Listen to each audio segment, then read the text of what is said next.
Dear guests, please get seated. Our meeting will begin in several minutes right away.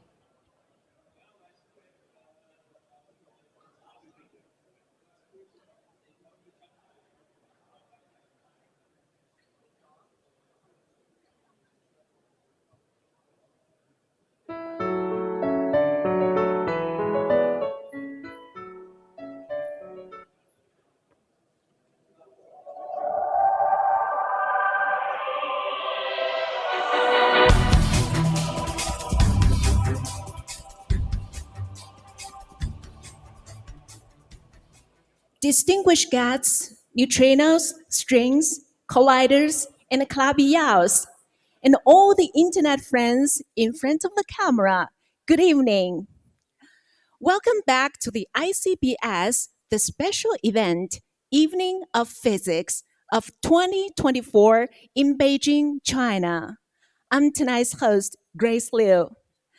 As we kick off tonight's festivity, please join me in welcoming the chairman of the conference, chair professor at Tsinghua University, the foreign academician of the CES, Professor Xinteng Yao, to the stage to give us the opening speech. Let's give him a warm round of applause. Welcome.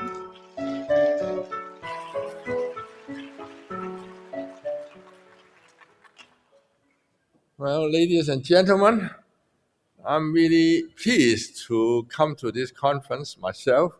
Of course, I'm also organizing the conference.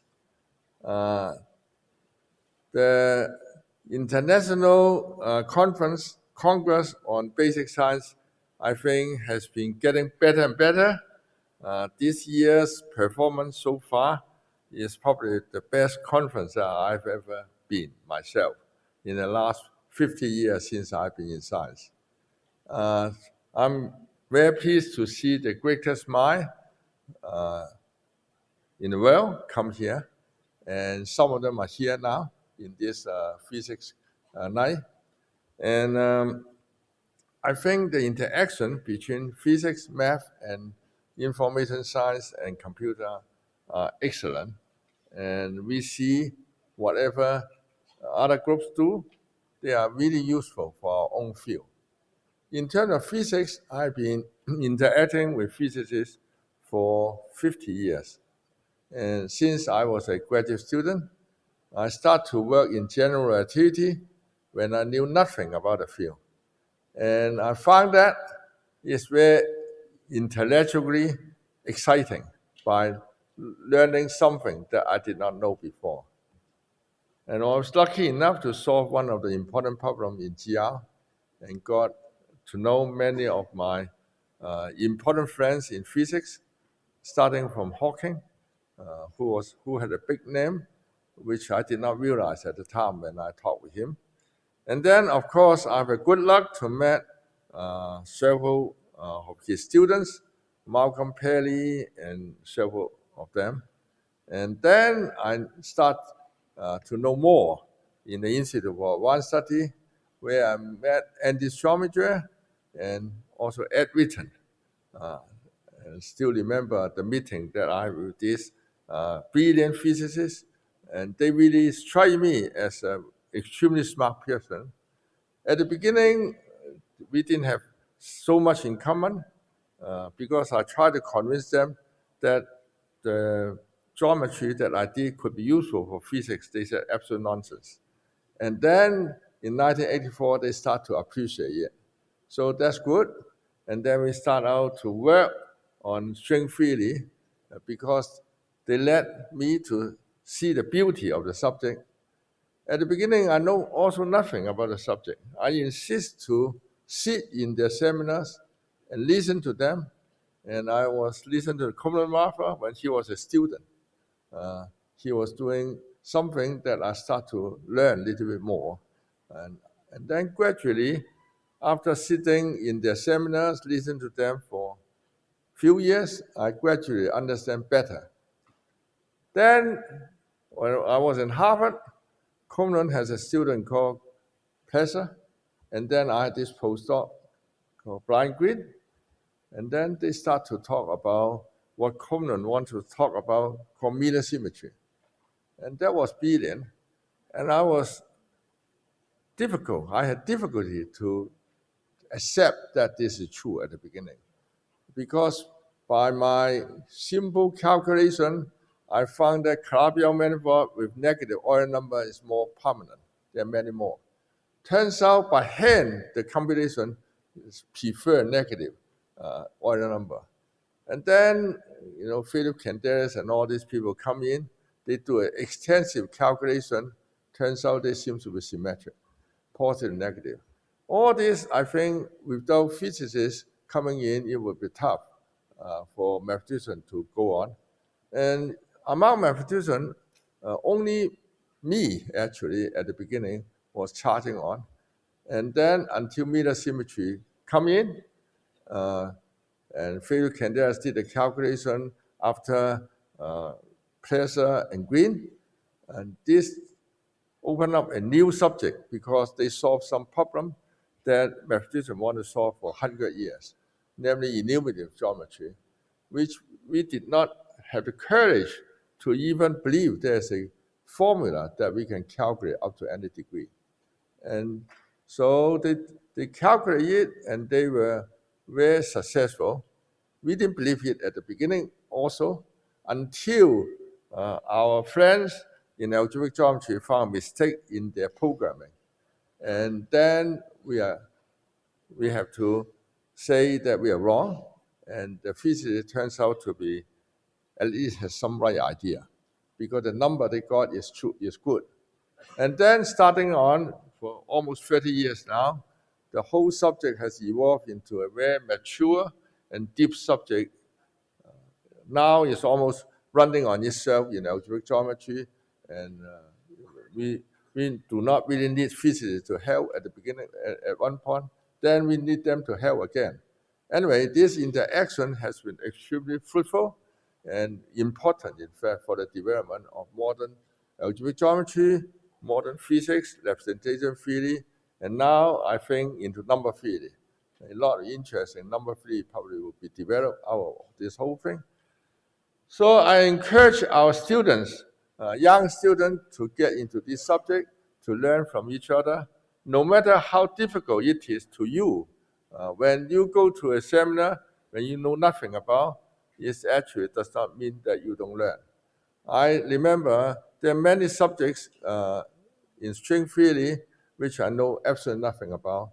I insist to sit in the seminars where Conan runs every Friday. I still remember sitting there like an idiot. But after enough times, I finally got the idea. And then I start to kick something into it, and then it could be helpful. So I think we have to be patient, and we gradually understand each other. This will be extremely fruitful. And also in the subject of general relativity and many other subjects in physics linking with mathematics, I think they are extremely interesting for mathematicians. But I feel also physicists without mathematics would be difficult nowadays. Not like in the old days, you just know a little bit concept or great concept, but with no mathematics, you can develop far. But it's no more that simple. We need to know both. And I'm very happy to see tonight there's this night for physics, which will come together. And I believe the subject will be evolved not only into theoretical physics, mathematics will soon be important for experimental physics. And I saw Nima was doing something related to experimental. And I think all these are very fruitful and interesting development. So I hope we all come together with no bias against each other. We could complement each other. Thank you.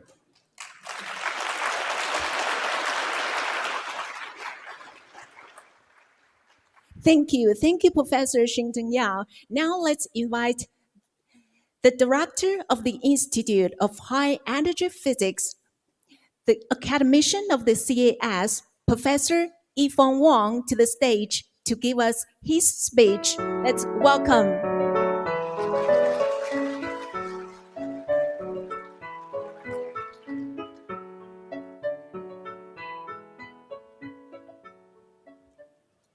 Dear distinguished guests, ladies and gentlemen, welcome to the Evening of Physics. This is a special event of the International Congress of Basic Science in 2024. It's my great pleasure to welcome you. This is actually the second time we have the opportunity to host the Evening of Physics. During the ICPS, which provided us with a unique opportunity to share perspectives on interdisciplinary interactions among the physicists, mathematicians, and the computer scientists. We may also find synergies even within a subfield of physics. The Evening of Physics is in particular an opportunity to learn the most advanced ideas about physics, its current development, and its future directions. I'm very excited that we have so many great figures to attend this event, and so many exciting young faces joining us. A roundtable discussion, which with the roundtable discussions with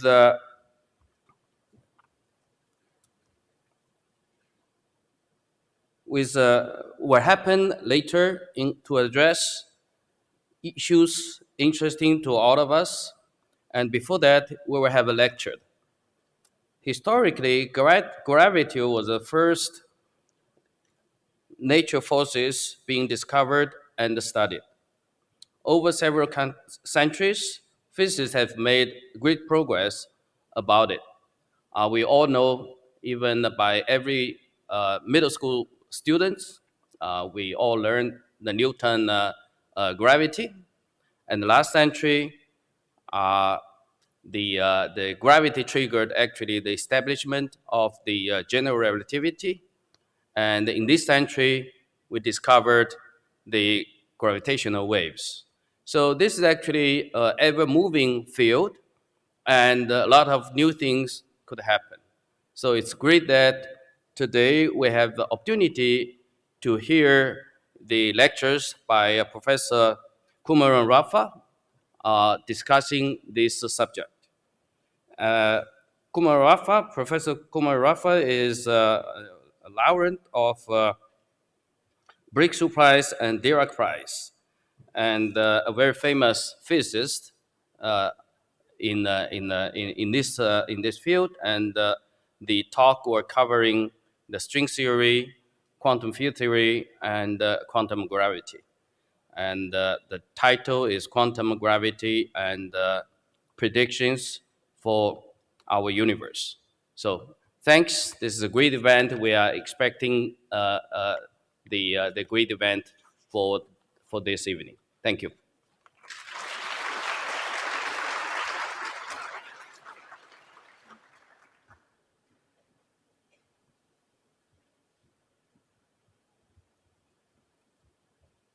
Thank you, Professor Yifeng Wang. Now let's invite Professor Karan Vafa from Harvard University to give us his lecture about the quantum gravity and our predictions for our universe. Welcome. Thank you. Thanks. It's, I think, my fourth or fifth visit to China, and each time I get more and more impressed, not only by the hospitality of the Chinese hosts, but now also by this high level of activity, scientific activity in this area. And I'm really impressed by the collection of amazing people here in this conference, and I'm very thankful to be given the opportunity to give a talk here. So I'm going to give a talk about connections between quantum gravity and our universe.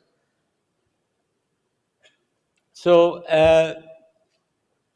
quantum field theories, which describe how the particle interaction works, typically using Feynman diagrams to try to describe how the particle interactions take place, like some of these diagrams in this slide. We basically mastered it in many contexts, and in particular in experiments, in high-energy experiments like Large Hadron Collider, everything we are getting seems to be consistent with the pictures we have using quantum field theories. So quantum field theory seems to be in good shape, but the quantum field theories that we typically are good with don't have gravity in them. So as soon as you put gravity, things get a little different. Naively, it seems not that different. You would just take quantum fields that you have, and you just add Einstein's geometrization of gravity, which means you have metric in the game, which means that the space and time have some dynamics itself. So you put the whole thing on a curved geometry, which is also dynamical, changing in shape and size and all that. And that seems to be all fine, and you might think that's it. So what is the big problem? The big problem is this approach does not work. Naively, it should have worked, but it doesn't quite work. In fact, the infinities that appear in Feynman diagrams are incurable. And so a conventional approach to quantizing gravity does not work. Feynman was the first to discover this, that quantum gravity is in trouble. So naively, the fact that the conventional approach to quantizing gravity does not work might have led one to say, even though Feynman did not say this, one may have said gravity cannot be coupled to quantum fields consistently and should always be viewed as a background field. It cannot be dynamical. Of course, that's not true in our universe because we do have a dynamical gravity. So therefore, there must be a different solution. So somehow, the fact that quantum mechanics and gravity are both existent in our universe and naively seem to be inconsistent with the particle physics interpretation of gravity seems to be in trouble. So the microscopic world, dominated by quantum world and so on, is in conflict with the macroscopic world that we have in Einstein's theory describing things like the scale of galaxy or the universe. So the UV and IR kind of don't match with each other in the context of quantum theory. So what we have learned is a way to solve the problem in the context of string theory, which is replacing point particles by strings, vibrating strings, or perhaps membranes or higher dimensional objects. So this has been a solution in the context of string theory to what the problem that Feynman had. So in particular, the way we think about this in the context of string theory is that we say that the diagrams that Feynman was describing should be fattened up to diagrams which involve replacing word lines with word sheets and diagrams which he used to have to describe these kind of amplitude with what we called word sheets diagrams. So things seem to be just a minor extension of what we usually do in quantum field theory, just replacing point particle but by extended objects, that's all. Actually, this is not quite the end of the story, as it turns out, because it raises the following question: can we get every consistent quantum field theory in four-dimensional space-time coupled to gravity in a consistent way? In other words, the computation that Feynman was trying to do, does that work finally or not? Well, so string theory comes with extra dimensions. So typically we have 6 extra dimensions, and these should be viewed as compact tiny spaces which have thus far avoided detection. And many solutions to what extra compact dimensions can look like exist. Popular class are in fact Calabi-Yau manifolds that Yau mentioned, is one of the concrete examples that we have of how we can get potentially viable physics out of string theory. So this is a caricature of that. So at every point in extended space-time, we can imagine having some type of compact manifold, like a Calabi-Yau manifold, which is so small that we cannot detect them directly with large apparatus we have in experiments today. But of course, what we have, what kind of microscopic we have, will affect what kind of particles we see. So at each point over the space, we have some internal compact geometry here. I'm depicting it by a torus. And depending on how degrees of freedom, like strings or membranes, wrap around different cycles or how they are vibrating, at a given point in space, we get different kinds of particles. So we have different manifestations of particles that we can get depending on what kind of geometries we pick. So different choices of compact space give you different kinds of observed theories. So one kind of a Calabi-Yau or one kind of manifold gives you one kind of physics with a particular gauge symmetry with a particular number of generations, another one with a different gauge symmetry with different matter, and so forth. The question is whether the right-hand side can become anything you want. Can you get any gauge theory with any matter field? Can you order the theory that you like and just say something on the left gives rise to it? That is the big question. So if indeed you can get everything on the right, you almost don't need to talk about the left. You just start with the right-hand side.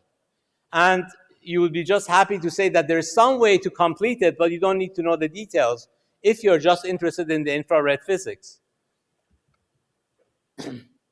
Actually, it turns out that, and that is the big, I think what we have really learned in string theory, is that we cannot get arbitrary quantum field theories on the right-hand side.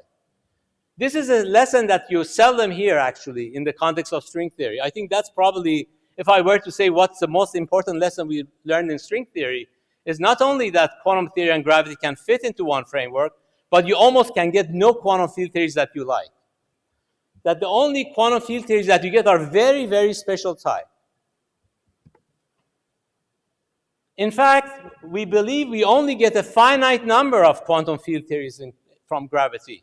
That is, in the short distance physics that you end up emerging, you only get so much limited theories that you get that's highly restricted. For example, if you take a maximum number of supersymmetries in 4 dimensions, what is called n equal to 4 supersymmetric theory, the whole theory is characterized by a choice of a gauge group. But in string theory, we always get the rank of this gauge group less than or equal to 20, less than 23. For example, if you consider a gauge group SUM with m bigger than 23, this theory does not arise in string theory. So in other words, if you just choose a random group and you say, can this occur with n equal to 4 supergravity in 4 dimension, the answer is generically no. Only a finite set of them appear. So the number of allowed ones over all the possible ones is 0. The measure is 0. So the set of consistent quantum field theories that can be coupled to gravity are almost non-existent, very small set.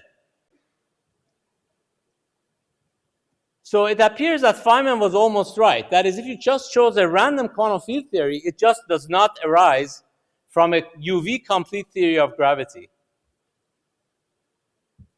So this raises 2 questions. Does the fact that most quantum field theories do not arise in string theory a deficiency of string theory or a general conclusion about consistent requirements for coupling to gravity? Evidence is emerging that this is not a deficiency of string theory, but subtle reasons for consistency of quantum gravity coupled to matter. And connections with basic facts of quantum gravity, such as unitarity and consistency of black holes, seem to indicate that. This has a lot of mathematical ramifications. For example, I mentioned to you that the typical compactifications that we use in string theory are Calabi-Yau manifolds. This picture, if you just get a finite number of possibilities, would predict that the number of Calabi-Yaus is finite. Indeed, this is something actually Yau had conjectured many decades ago from a mathematical perspective. So, and it's still not known if it's true or not, but this kind of picture that you only get a finite set of possibilities has this echo in mathematics.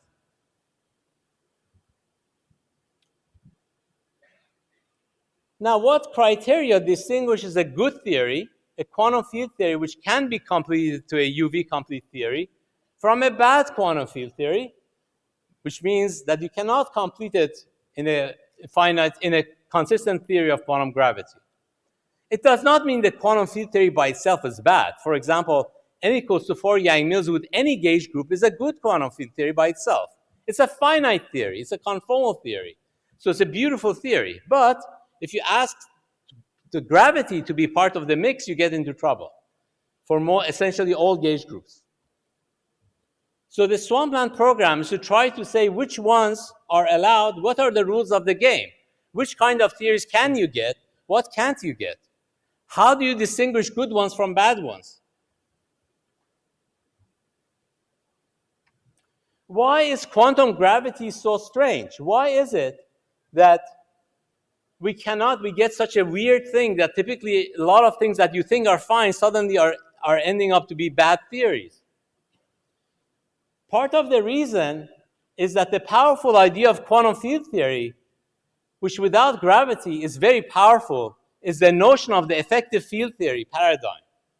This has proven to be tremendously powerful for both quantum field theory, particle physics, and condensed matter physics. The idea that short distance physics and long distance physics can be decoupled, that you can integrate out the short distance degrees of freedom and come up with an effective degree of freedom at large distance.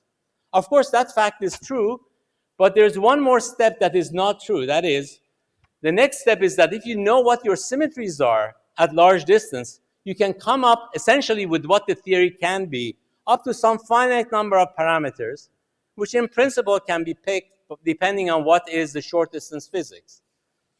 This picture is false when it comes to gravity, that if you just give the symmetries and you just say, I want to write down the theory, go and write it down, typically it cannot exist without the complete UV psi. And that is where the effective field theory paradigm, so successful for particle physics and condensed matter physics, fails. And that is the real lesson we are learning in string theory. So this question is, how do we come up with the right notion of what is consistent, what is allowed with these restrictions?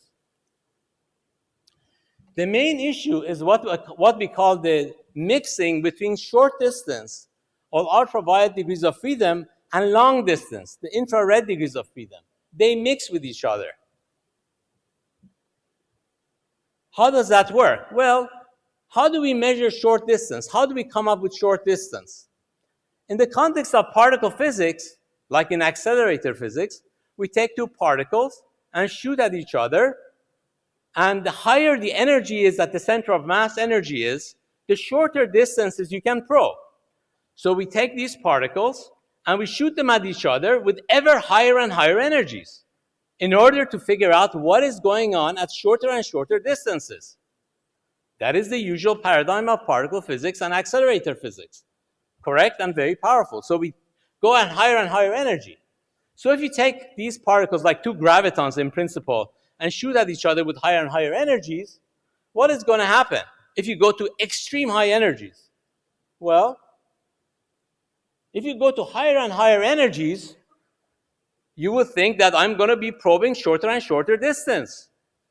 That is true until a certain energy. But if you go too high in energy, that paradigm fails. What happens is that when you go to higher and higher energy, instead of probing short distances, you begin to probe large distances, because what happens is that you begin to create a black hole. In other words, when you were thinking you're probing at short distances, suddenly there's this conspiracy that does not allow you to probe shorter than Planck length, and it becomes bigger instead of getting smaller. So higher and higher energies get related to large distance physics. So high energy and large distance become related. That's a piece of physics which is inherently part of the mixing quantum theory with gravity.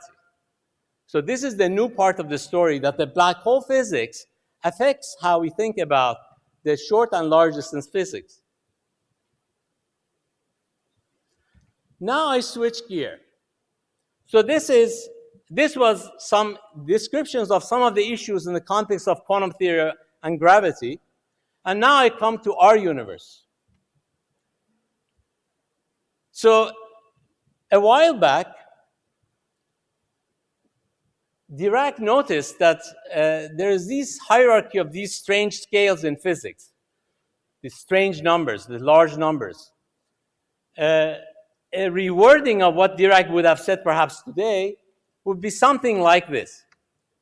We have these very strange scales in physics. If you write them in terms of fundamental units of physics, like Planck scale, we have the smallest non-vanishing scale, which is the dark energy, which is about 10 to the minus 120 in Planck units. Very tiny number. The age of the universe now, inverted, is about 10 to the minus 60 in Planck units. In other words, the age of the universe itself is a very big number in Planck units. The neutrino mass, the smallest non-zero mass particle we know of, neutrinos, the scale of it is about 10 to the minus 30 Planck units. I'm here rounding off factors of 10 and 100 I'm not careful about, just want to give you the order of magnitudes. The next scale, the scale of particles that we know of, quarks, the electroweak scale, and so forth, they're roughly of the scale of GeV and so on, which is about 10 to the minus 20 in Planck units. And then there's another scale which is recently suggested by Large Hadron Collider, which is a scale in which the Higgs potential becomes unstable, which is 10 to the minus 10 in Planck units almost. So there are these hierarchy of these numbers which look like they are related to each other by power laws rather than by factors of constants. And so Dirac was wondering, what is the origin of these strange hierarchies in physics? Some of these, of course, at the time, they didn't have, like the dark energy and so on, but some of them they did have. In some form, you can reformulate what he was saying in the language I'm saying it now. For example, what is the nature of dark matter? We know we have dark matter in our universe. What is the nature of it? Is it related to dark energy? One of the features of dark energy is the smallness of it. As I just showed, lambda is 10 to the minus 120 in Planck units. And one of the features of the dark matter is the fact that it's weakly interacting. These are prominent features. Is there any relation between them? That the dark matter is weakly interacting and dark energy is so small? Are these completely independent? From the perspective of particle physics, naively, there is no relation between these two facts. Dark energy is small because you just put a small constant in Einstein's equations, and particles, dark matter, whatever it's made of, is weak. That's it. There's no relation.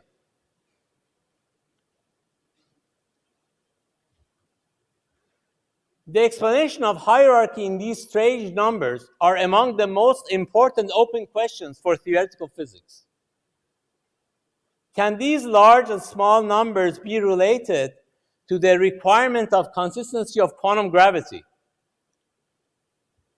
I was telling you that essentially no quantum field theory can arise from quantum gravity, or there are very few of them.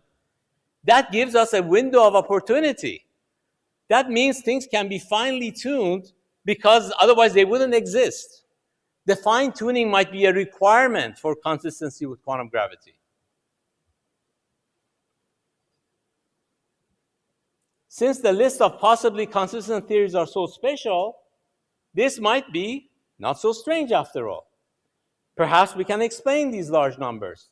In other words, the choice of the compactification of string theory leading to some specific kind of solutions might end up landing you at a very, very particular corner of what naively you thought was possible. So if the space of all naive quantum field theories that you might think is okay, this big green space here, the ones that can be coupled to gravity is a very small subset of it. They might appear in some very specific corner. It doesn't have to be equally distributed. And therefore, what appears fine-tuned from the perspective of this bigger space, it suddenly becomes natural from the viewpoint of consistency of quantum gravity. So all these mysterious fine-tunings and all that might be not that mysterious after all. So this is the basic program, is to figure out what are these requirements giving us these quantum field theories that are consistent. So some proposed requirements to be consistent or to be in what we call in the landscape of string theory are the following. That there should be no global symmetries in a quantum theory of gravity, something that Hiroshi and others have worked on, and it's an amazingly important field for us, important aspect of quantum gravity that does not have any global symmetries. But you might ask why? Why should there be no global symmetries? Another feature of quantum gravity is what I would call uniqueness of quantum gravity. Could you have two completely independent, consistent quantum theories of gravity? The statement is no. That if you have one consistent theory of gravity and yet another one, they are connected to each other by finite energy or finite action processes. That there is no obstruction to go from one to the other. The range of fields in the theory of gravity is finite. This follows for what we call the duality conjectures in string theory. Gravity is always the weakest force in any consistent theory of gravity. Again, something which is not obvious. This is what's called the weak gravity conjecture. And then there are strong restrictions on critical points when you have positive potential, like the dark energy in our universe suggests, because that's positive. So if you have a potential which is positive, that potential is highly restricted, and what kind of restrictions are you getting? These are related to what's called the de Sitter conjectures. These are some samples of some of the things we have learned in string theory in the context of this swampland program. There are many more, but I'm just summarizing some simple ones here that I will try to explain to you what is the origin of some of these ideas, at least in some relatively heuristic fashion. So I will first tell you some basic facts about black holes, which turn out to be important for this story. If you take a fixed charge and a fixed mass, then you get a solution to black hole. You can also have it spin, but let me ignore the spin for now. As long as the mass of the black hole is bigger than its charge, there is a black hole. In fact, you can even take the mass equal to the charge, and that is what is called the extremal black hole. So the mass of this fat black hole can be bigger than or equal to its charge. Once you solve the Einstein's equation, you find that there's a requirement for the mass to be bigger than or equal to its charge. Moreover, Bekenstein and Hawking showed that black holes have thermodynamic properties. Namely, if you take black holes and combine it with quantum theory, you find that the black hole has entropy, just like a thermodynamic system, which is proportional to the area of the horizon of the black hole. So these are the facts I'm going to use, and the fact that the black holes always evaporate, the only exception being supersymmetric ones. So generically, all the black holes, except for the supersymmetric ones, will decay away. So why aren't there any global symmetries in quantum gravity? Well, what does a global symmetry mean? Global symmetry means something that you would say has a charge, like electron, but no electrical field coming out of it. In other words, global charge, but there's no remnant of it in terms of fields that you can measure. So why there can't be anything like that in the context of quantum gravity? The reason is that if you had such a thing, like the electron without electrical field, and if you throw that in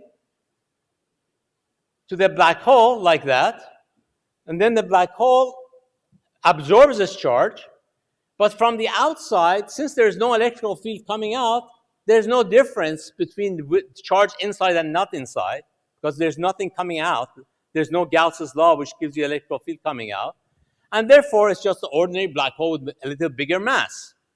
And then when the black hole evaporates, it gives out charges equally of one kind or the other, plus or minus, and therefore, at the end, you find no charge, net charge left over, and no net charge coming out because the evaporation process is symmetric, and therefore, the charge you threw in disappears, and therefore, you have no conservation of charge. So the global symmetries disappear just because black holes evaporate. What about the uniqueness of quantum gravity? Well, we think that there is only one quantum gravity, consistent quantum gravity allowed. Now, this is, you would say, what does that mean, really? If you write down a theory on a piece of paper and somehow it exists, and somebody writes on a different piece of paper, another theory of gravity, and that seems to be consistent too, the statement is that these two theories, there's a way to go from one to the other with a finite action process, that they are not decoupled, that you cannot say that this theory and that theory are two different universes. You can have a process taking one to the other with a finite action.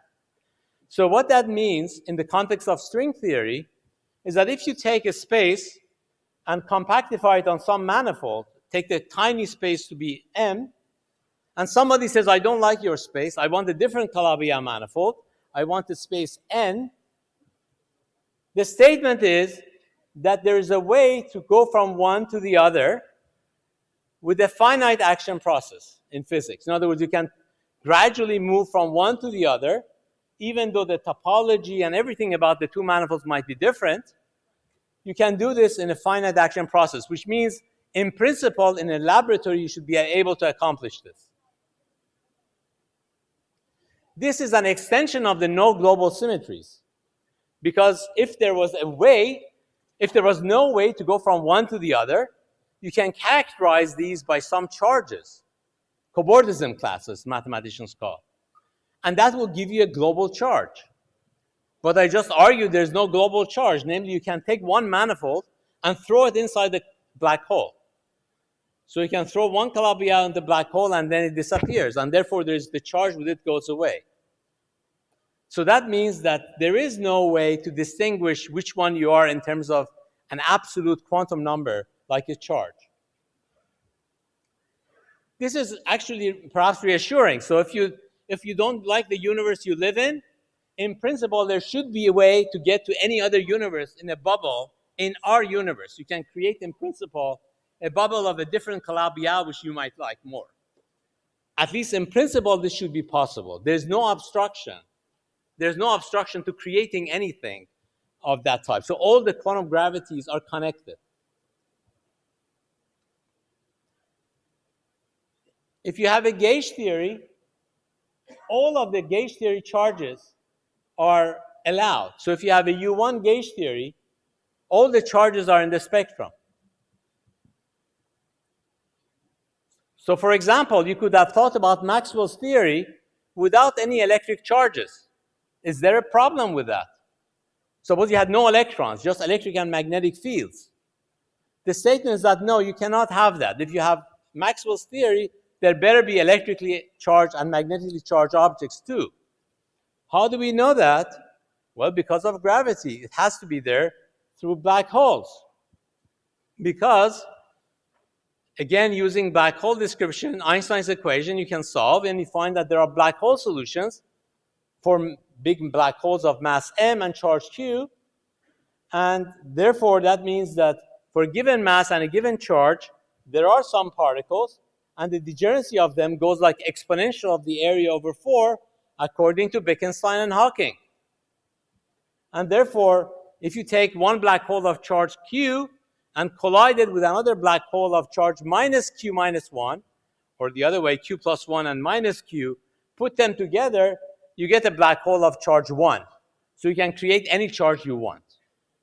So therefore, all the charges appear. Again, this is a property of black holes.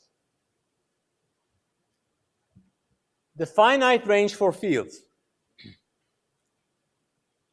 This is related to duality conjectures and what is called the distance conjecture. This has been one of the important discoveries in string theory, I would say, in the past 20, 30 years, is the discovery of duality symmetries.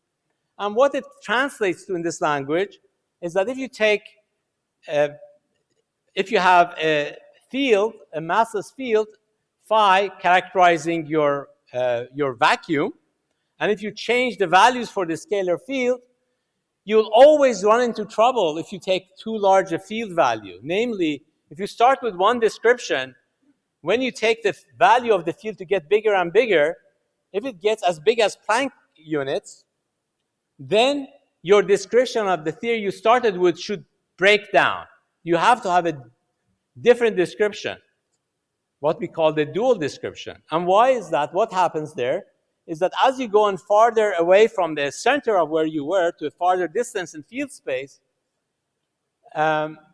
you end up getting a tower of light state whose mass goes exponentially down with distance.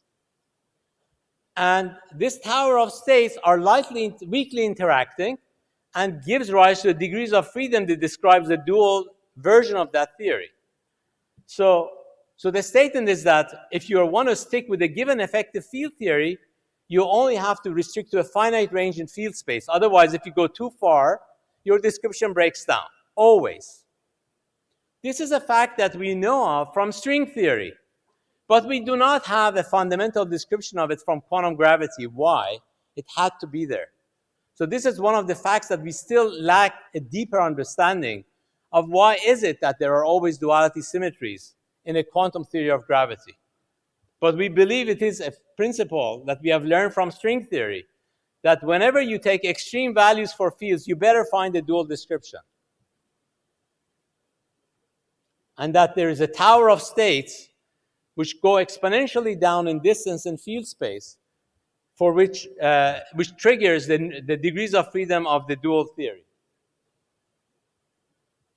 In fact, there's a potential application of this distance conjecture because there is a parameter in our universe which is very small, cosmological constant.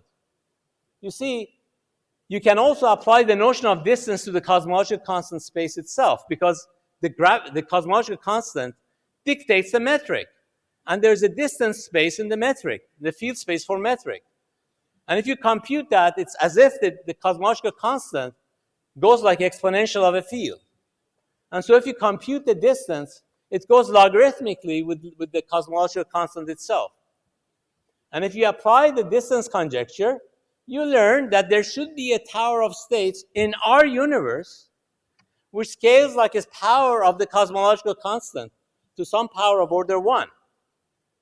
So if you take the principles we have learned in string theory and extrapolate to the case of the cosmological constant being positive, you're forced to the conclusion that there must be a dual description taking over in our universe. What is that dual description? What is that tower? So we are naturally now connecting to the real world question. In our universe, we have a small parameter, lambda. There must be a tower. What is that tower? And what does the tower signify? What is the dual description? Well, indeed, it can be argued using other observations that in our universe, that tower, the exponent is 1/4, and the light tower, at least I will, even though I won't explain, the reasoning is that this gives you an exponent of the order of 1/4, with one of the dimensions that I was telling you about to be larger than the other ones, perhaps of the order of a micron or so. And this is what's called the dark dimension. So here, now I'm taking this string theory and taking it to its limit, namely assuming what we have learned in string theory is correctly learned, which in this case is distance conjecture, and applying it to the real world. Now we are really hitting the experiment. Now we can be proven or disproven with this kind of extrapolation. Are we learning string theory correctly? Is our extrapolation correct? And if so, what is this tower about?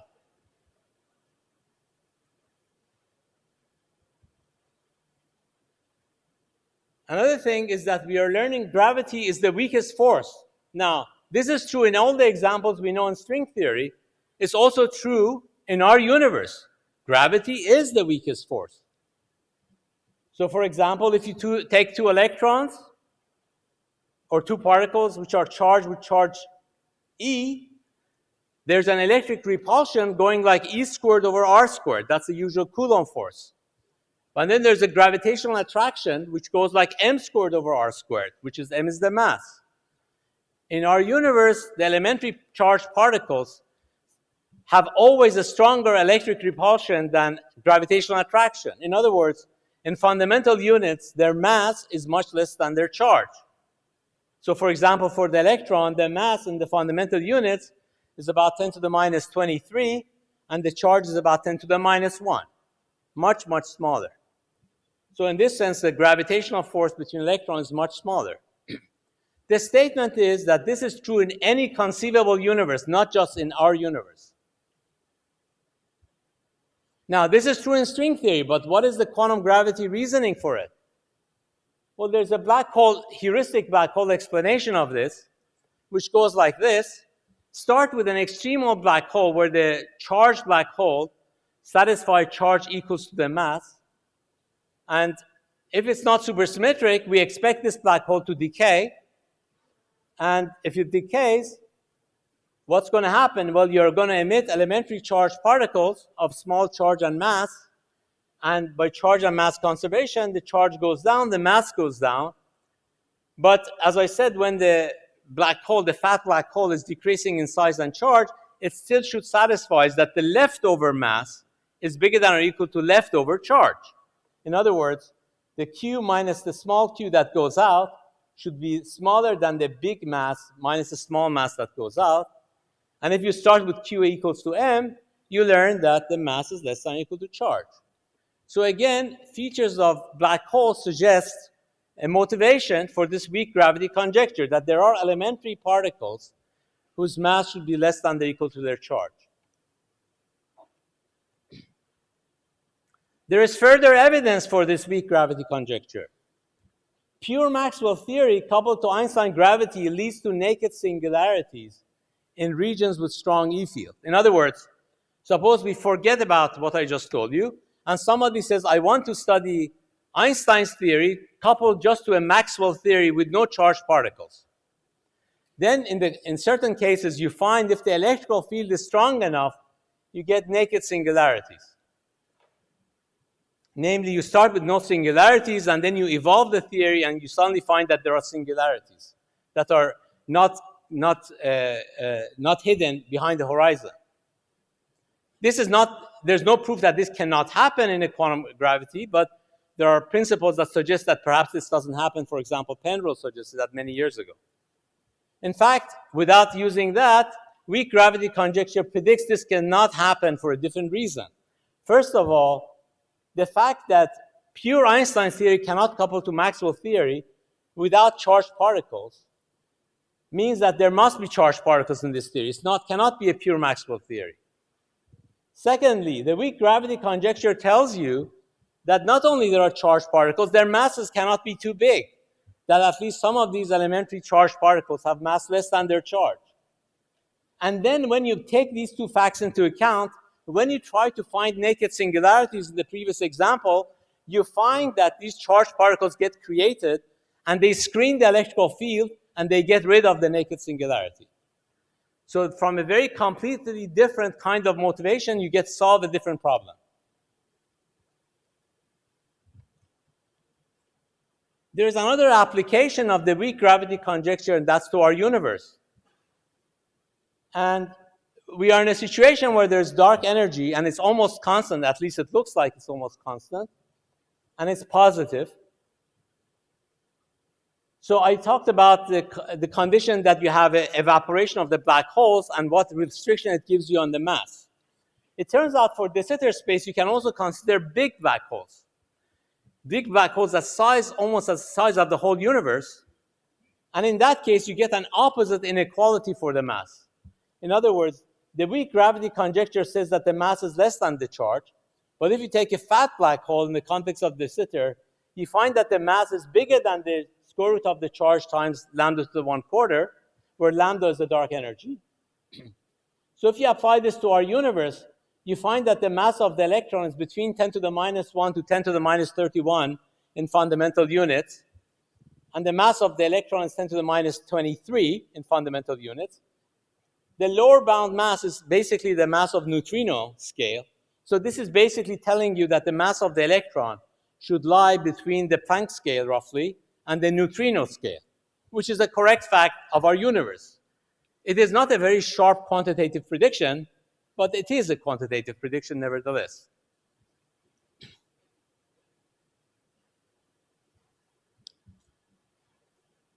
Moreover, we get restrictions on critical points of theories with potentials which are positive.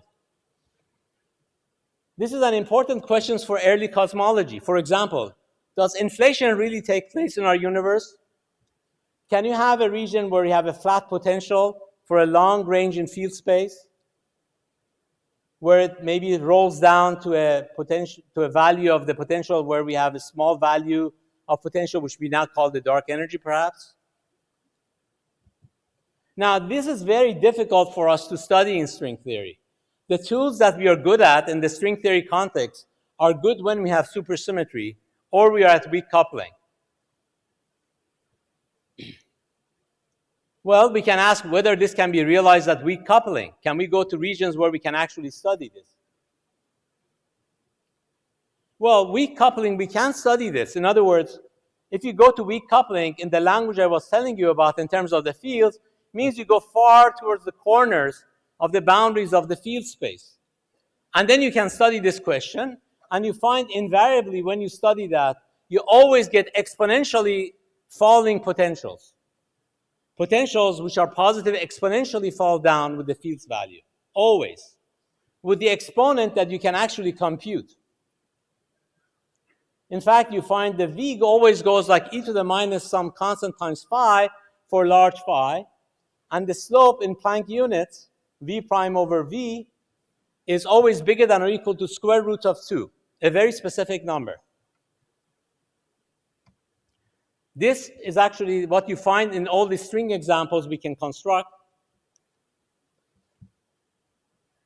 And you can ask, why is this number? Why do we get square root of 2? And okay, so we cannot get something which looks like inflation in asymptotic field regions.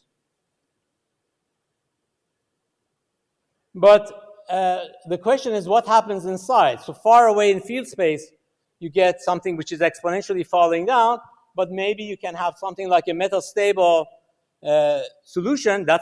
What is the problem with that? You could have something like metastable or unstable situation depending on where you are, or you can have maybe like anti-de Sitter space if it's negative. Without doing too much work, we are now seeing that no model of dark energy is stable. That is, if you are, let's say, here, you will at best be metastable. That means you will decay. It might take a long time if the potential barrier is high, but it will decay. So we don't expect to have an absolutely stable positive energy in string theory. Precisely because at the infinities, we always get exponentially falling potentials. And therefore, a positive value will always have a way to tunnel out. So that means you will never have a completely stable positive energy situation. Therefore, without any detailed constructions, we already predict that our universe is going to decay. Whether it's going to decay slowly or abruptly, this doesn't tell you, but it tells you that we should be in a situation where our universe has a finite lifetime.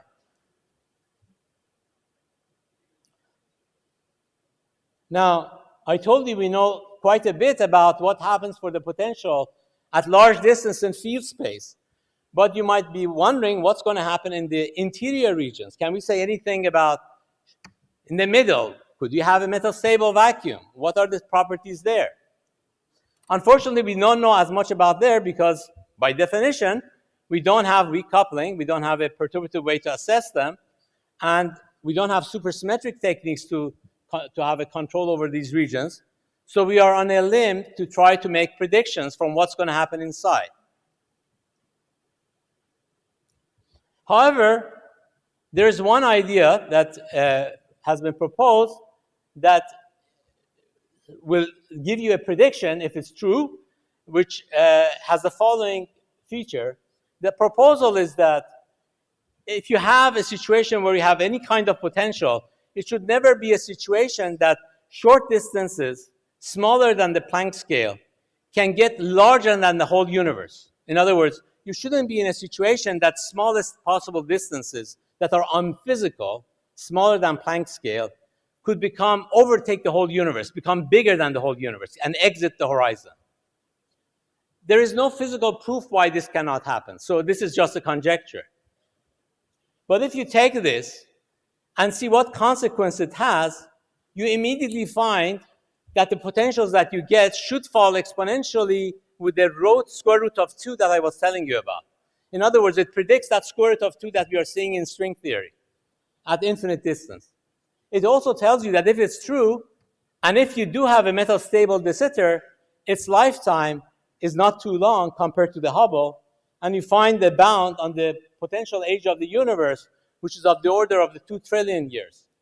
So this simple picture would propose that you actually not only have a finite lifetime for the universe, but not too far from the Hubble scale. Now, of course, there are a lot of experiments going on these days to measure whether dark energy is changing at all, or what is the story with that.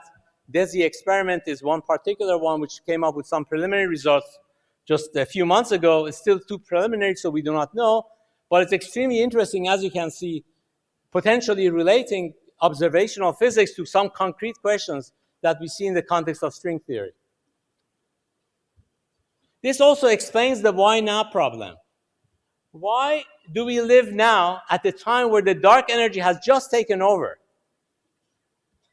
In other words, the time scale of the universe is about 1 over square root of lambda, and that's about the age we are now today. Why is that?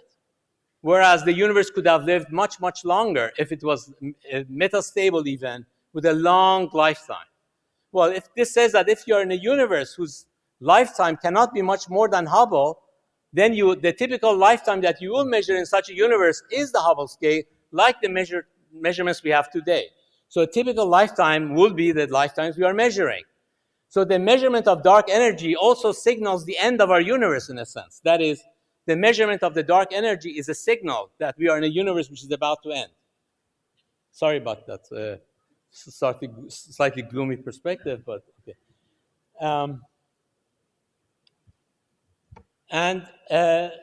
These ideas also lead to trouble with inflation, because inflation typically wants a large region in field space and so forth. There are ways to get around it, so it's not quite a rigorous picture, but there is another feature of the inflation which is at odds with what we are seeing in string theory. We expect whenever you go to extreme parameters, you should get a dual description.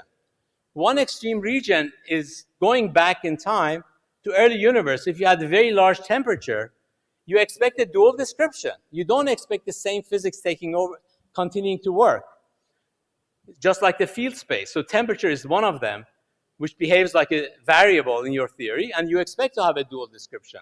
So it's much more natural to, instead of inflation, to have an emerging universe from a dual description.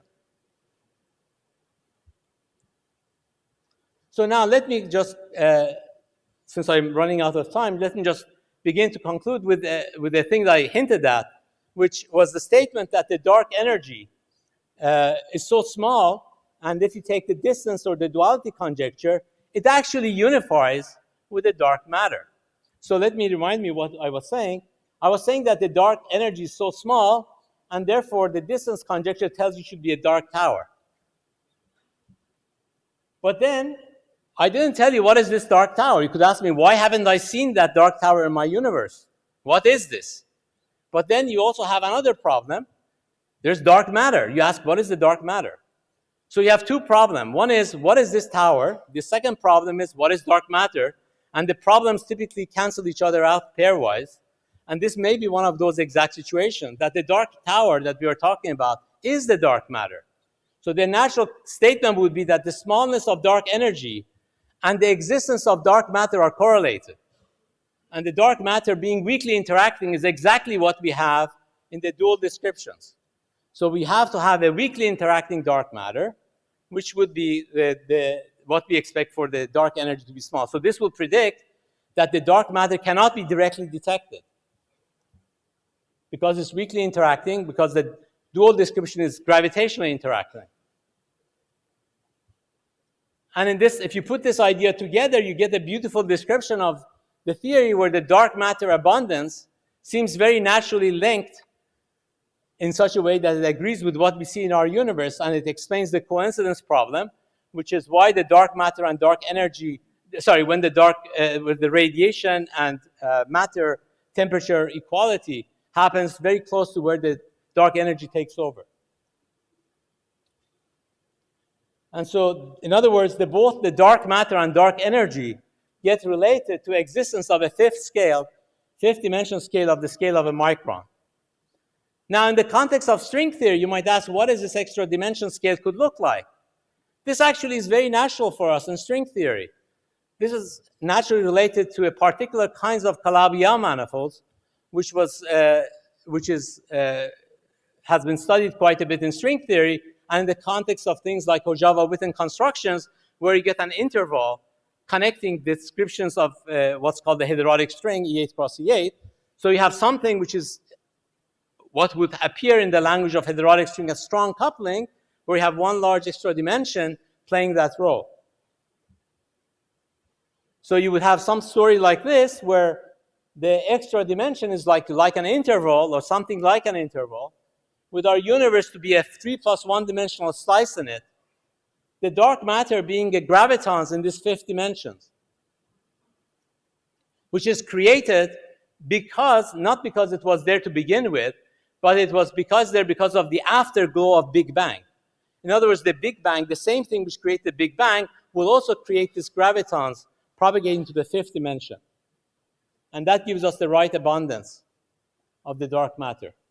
It also sheds light, potentially, on the Dirac's puzzle of the scales. In fact, all the scales that we see get pegged to the cosmological constant. You see, in this fifth dimensional gravitational picture, the Planck scale in 5 dimensions turns out to be the lambda to the 1/12th power, which is 10 to the minus 10. The QCD scale gets related to 2/12th power, which is 10 to the minus 20. The neutrino scale gets related to the same scale as the dark matter, as well as the axion mass scale of the QCD, which is about 10 to the minus 13 fundamental units. And the Hubble scale is down to the 1/2, which is 10 to the minus 60. And the dark energy itself, of course, is 10 to the minus 120.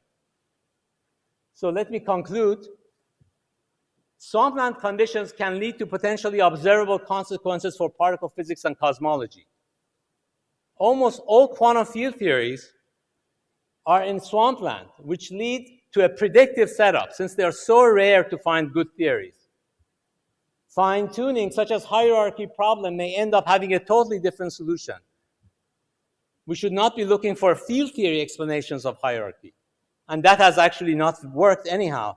And that has been a path that particle physics has taken for many decades now with not much success. With severe restrictions on consistent quantum theories of gravity. These ideas suggest that there are strong restrictions on light matter, and moreover, the positive energy in the context of quantum gravity leads to instabilities. Distance conjecture, or duality conjecture, suggests a unification of the dark sector, where the dark energy and dark matter are unified into one concept. Namely, small dark energy gives you the light tower, which could be dark matter.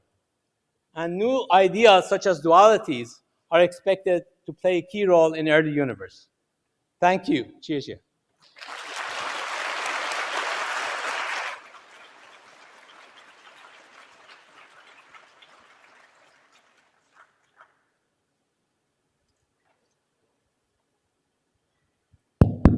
Okay, so thank you very much.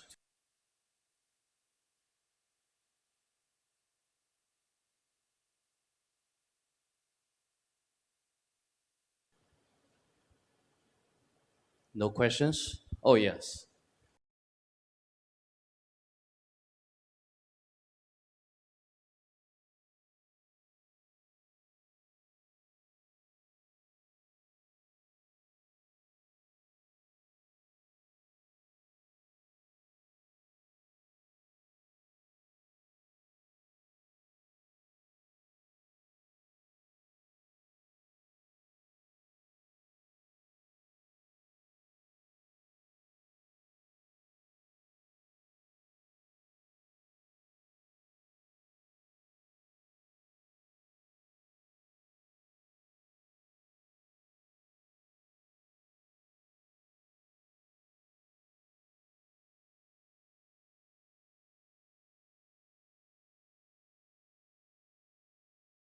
the answer to that question.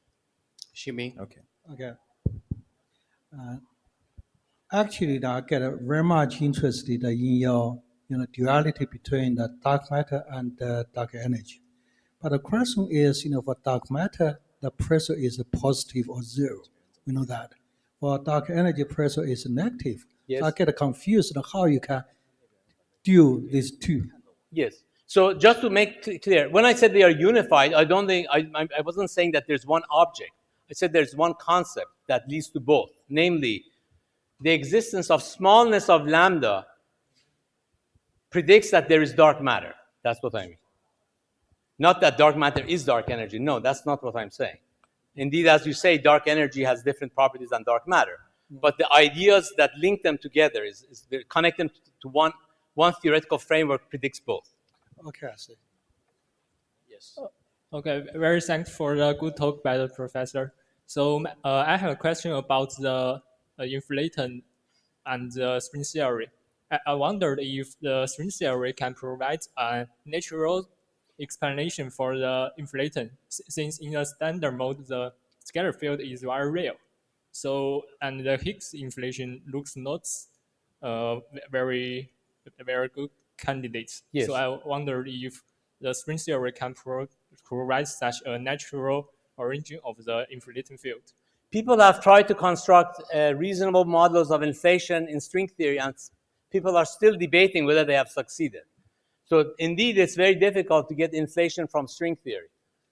That's at least the fair way to say it. However, the way I think might happen is in the context of string theory, we have learned that a dual description is very natural when you take extreme parameters. So let me think of it this way. Take our universe and think about going backwards in time instead of forwards. What's going to happen? Well, temperature is going to go up, up, up as you go back in time. Oh, so let me just continue. So think about temperature in the Euclidean thermal circle. So there's a circle here. When you take the temperature to be large, circle is different size, and then temperature becoming small is a different size. So small temperature, large circle, thermal circle. Large temperature, small circle. So that parameter suggests that there may be a dual description for that physics when you go to dual description. So from all we know in string theory, we expect something else taking over. Okay, that's a natural expectation from string theory. Now, the ideas such as inflation were proposed at a time where we did not know about duality symmetries of string theory. And so we were not even looking for that. We were looking for a unified framework for all fields and one patch of field space to describe everything. Because that seemed like a nice thing. You have a complete description with one Lagrangian. That was the motivation for inflation to describe these. However, in the context of string theory, this is a requirement. You should not have a single patch description of physics. You should expect a dual description. It is a feature, not a bug. We are expecting a dual description. So the answer to your question is that I would expect a dual description, which is not local, relative to our degrees of freedom. So all these issues that inflation is trying to solve, like horizon problem. Why is the temperature here and there are equal? That doesn't sound local. Yes, because the physics is not local of the emergent universe. In other words, what we are emerging from was not local. Our degrees of freedom are not the dominant degrees of freedom back then. We are non-local relative to that period. For example, T-duality or mirror symmetry is an example of it. The degrees of freedom on one universe is not local relative to the other one. So therefore, if the degrees of freedom are reshuffled from the other epoch to our epoch, there would be non-local. And they would be presumably homogeneous. So many of the properties that inflation is trying to solve will be solved in a very different way. Yes, very thanks. Cameron, towards the end of your talk, you started talking about a micron size fifth dimension. Yes. Does that mean, do I understand that the rest of the Calabi-Yau manifold is also micron size? Does that mean the experimentalists should start looking at new physics at the micron scale? Well, there are two questions you asked. So first one, the answer to that is that doesn't mean that all directions are Markov scale. In fact, I was assuming that all the rest of them are Planck scale, roughly. So no.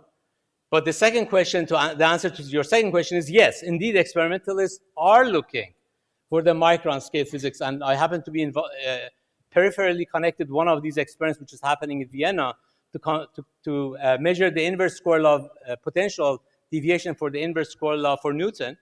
1 over r squared force law for shorter distance should become 1 over r cubed if you go sufficiently small, if it's one extra dimension. And so this deviation, strengthening of the Newton's force law at shorter distance of the order of, when you get to a micron scale, is measurable potentially. They have gone up to 30 micron already with no deviation from Newton's law. So we are expecting, we are not too far from observing a deviation, and they are trying to do this experiment, and at time scale is not decades, but within a decade. Just going back to the inflation, and you said in your theory, and it's not preferred for inflation difficulties. The question is how can generate all of the initial conditions, scalar perturbation, especially for the primordial gravitating waves. So if you're As talking you about have mentioned that not all quantum field theory are consistent. We know that the observable community with respect to the Hamiltonian may not be complete. It's possible to change the situation when we adopt these extra assumptions. So I'm not sure which question, is this related to the question was asked, or I'm getting confused. Okay, here. okay, I can repeat it. No. There was a question already asked, I didn't answer. I will go first, Yala. You can. So there was a question here, which was about the gravity waves, if I remember correctly, and inflation. Yeah. Initial conditions of inflation. Yeah, inflation. So, so in this context, so the if the thing is emerging. So you have to have a model of how this emergence works. We wrote a toy model for this based on Witten's topological gravity of how this could happen, for example. That's an idea. In that context, there were no gravity waves, for example. And the spectrum being infrared shift turned out to be related to an anomaly in this topological gravity theory. So this toy model may provide us. Sorry, just a second. Please.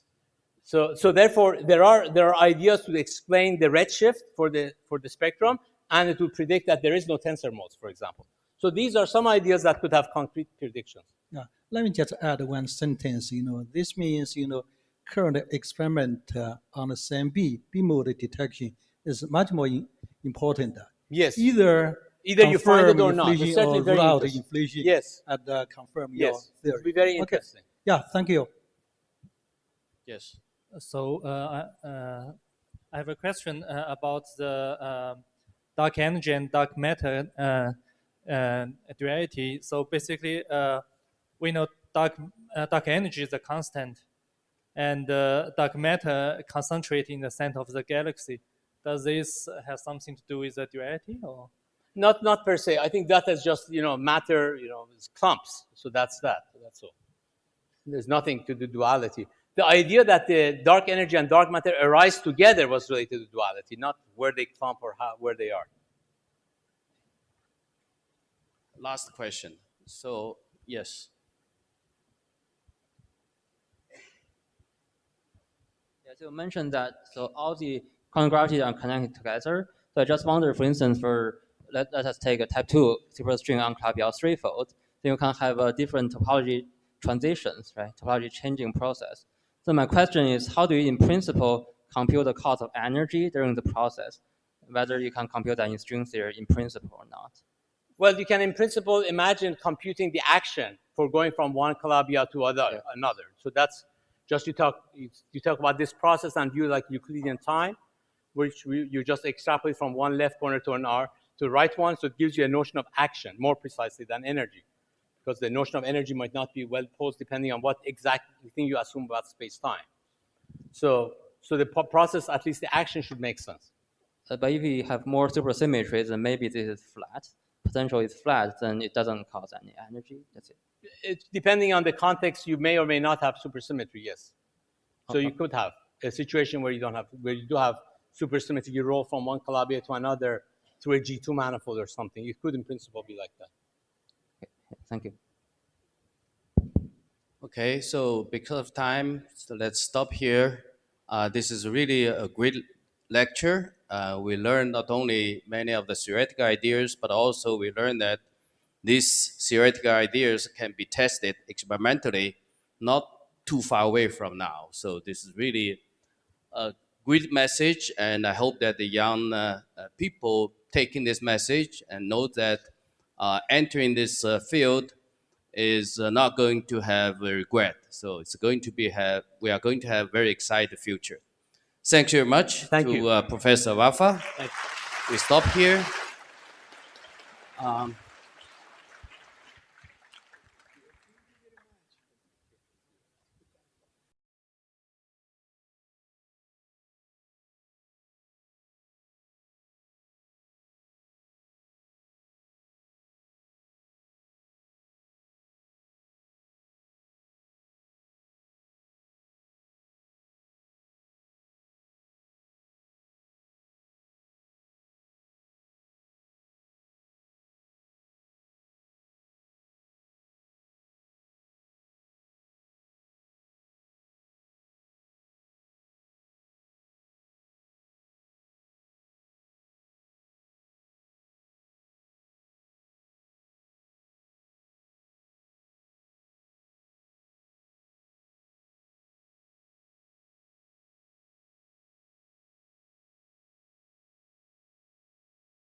所有好的东西都要经过实验的考验。 To pose problems and to understand, to have a grand view of what is important, not only to solve problems.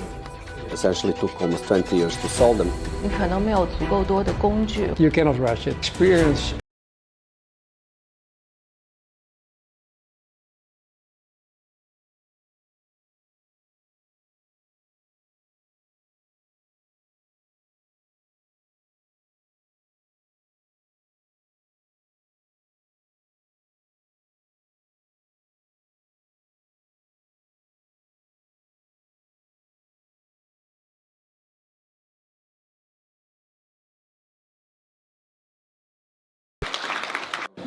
2、3，好，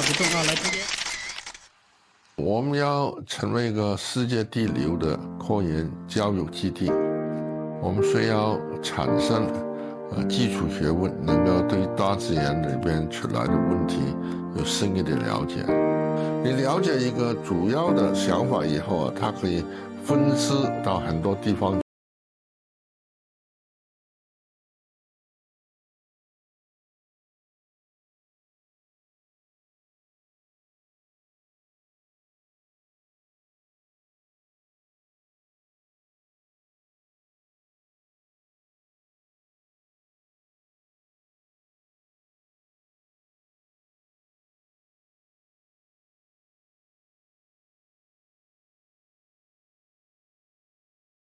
的联系，我一开始是做代数表述论，后面我就做一些曲面的一些对称性。我主要的方向呢是理解这个 ADS-CFT correspondence。在这种非常 complicated 的 setup 下，你怎么做因果分析？尤其是对于早产儿，有没有一个很大的影响？比如说和医生的交流，比如说和流行病学家的交流，和教育学家的交流。这个是你，比如说1分钟你跳了多少下？基础数学是能够推动应用学科发展非常大的动力。这2年我们也在探讨用一些机器学习的方法来解一些偏圆方程。传统的偏圆方程的求解方法，我给一个偏圆方程，你去解它一次。如果我这个偏圆方程换了，你要再求解它一次。这一大类解算子，这一大类里面我就不需要再重复的再解它了。你只要告诉我这个偏圆方程，用这个机器学习的方法把你的解给你推到。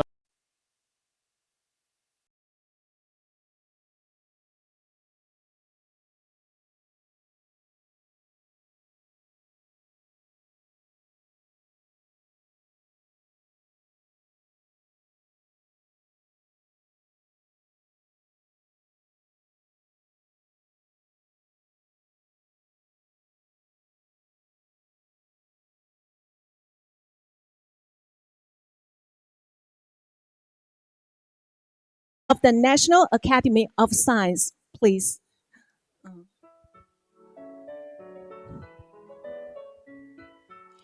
Professor Subir Sahdav at Harvard University, welcome. He's the member of the National Academy of Sciences, member of the American Academy of Arts and Sciences, Raman Chair of the Indian Academy of Sciences, foreign member of the Royal Society. Professor Karan Vafa at Harvard University, welcome. He's the member of the National Academy of Sciences, member of the American Academy of Arts and Sciences. Professor Yifang Wang at Institute of High Energy Physics, welcome. He's the director of the Institute of High Energy Physics of CAS, academician of the Chinese Academy of Sciences, international member of the U.S. National Academy of Sciences, foreign member of the Russia Academy of Sciences, fellow of the World Academy of Sciences. Professor Edward Wheaton at Institute for Advanced Study, welcome. He's the member of the National Academy of Sciences, member of the American Academy of Arts and Sciences, foreign member of the Royal Society, foreign member of the Academy des Sciences. Professor Ximin Zhang at Institute of High Energy Physics, welcome. He's the principal investigator of CBM Popularization Telescope. Professor Anthony Z at the University of California and Santa Barbara. Welcome. He's the member of the American Academy of Arts and Sciences.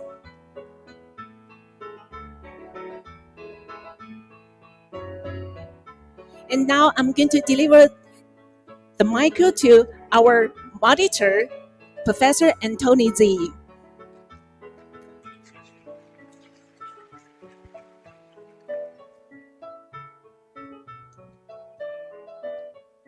Good evening. I'm very pleased. Sorry.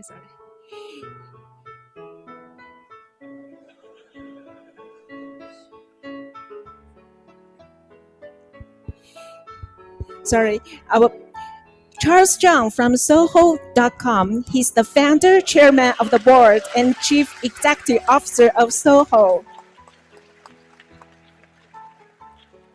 Welcome. Sorry. We should all apologize to Dr. Zhang. I'm very pleased to be moderating this very distinguished group of people. It's extremely panel consisting of, let me read off the names very quickly since they've already been introduced.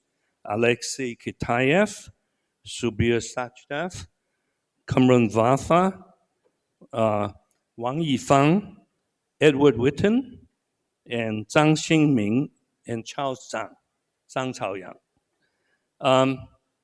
I have moderated distinguished panelists before, but I have never moderated a panel that covers such a broad range, because here we have not only distinguished the theoretical physicists, which covers several areas of physics, but also one very distinguished experimentalist, and also a giant of industry, an entrepreneur, and a pioneer of the internet, the Soho search company in China. So, Mr. Zhang, in order to focus the discussion, given the limited amount of time available, I would like to start by asking two questions to each panelist and have them take turn answering these questions. And then after we go around the panel, I would then open the floor for each one of them to express their opinion about whatever subject they like. So my first question is, we are living in a very exciting but also very uncertain period in the history of physics. So my question is there a comparable period from the history of physics that our present period reminds you of? So I'd like to, since my last name always make me the last in these kind of panel, so I'd like to start with a reverse alphabetical order this time. Usually it's the alphabetical order. So we will start with Dr. Zhang Chaoyang. Your question is about the comic time compared in the history. Yeah, is there comparable? Comparable. Comparable compared to our present time. So many young people here thinking about going to physics, but we're in an extraordinary period. Is there a period in the history of physics that reminds you of? So I've been doing some basic teaching and the physics, basic physics. So in terms of frontiers, I'm not that familiar with. But in the history, I've been studying. I think the most exciting period of time is really in the 1920s, when quantum mechanics was established by Schrödinger, Heisenberg, and all those. So it's really exciting. I don't know whether now it's that kind of probably not, but you guys know better. Okay, thank you. And from this, we go to Professor Zhang 张新美。Actually, I'm thinking, I started with, when I was a graduate student, I started a pure so-called particle physics and phenomenology of particle physics. And I gradually moved to the field of astronomy. So I'm major now, the focus is on particle cosmology. But I'm thinking, there are a lot of exciting topics, just like Professor Waffa has already mentioned, and dark energy and dark matter, and also inflation. And our says, our think, for the past 10 years, we are not lucky because we are not discover the worm dark matter. However, we expect within 5 years, we have a big discovery of dark energies. And currently, I'm working on the CPT, CMB programs. And we also hope to discover gravitational waves, either confirm or rule out inflations.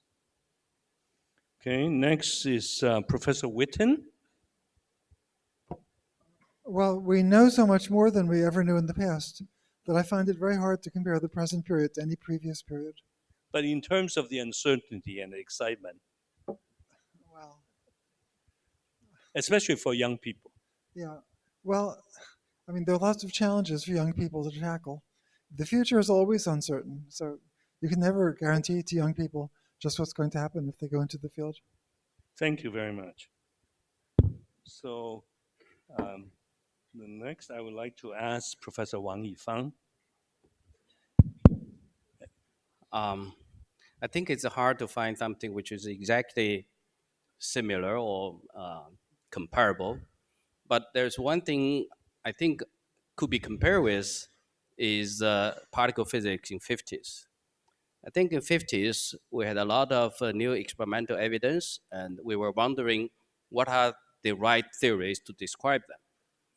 Now, we have a lot of theories, and we are wondering what kind of experimental evidence can prove one of which is the right one. So it's not the exact same, but kind of similar.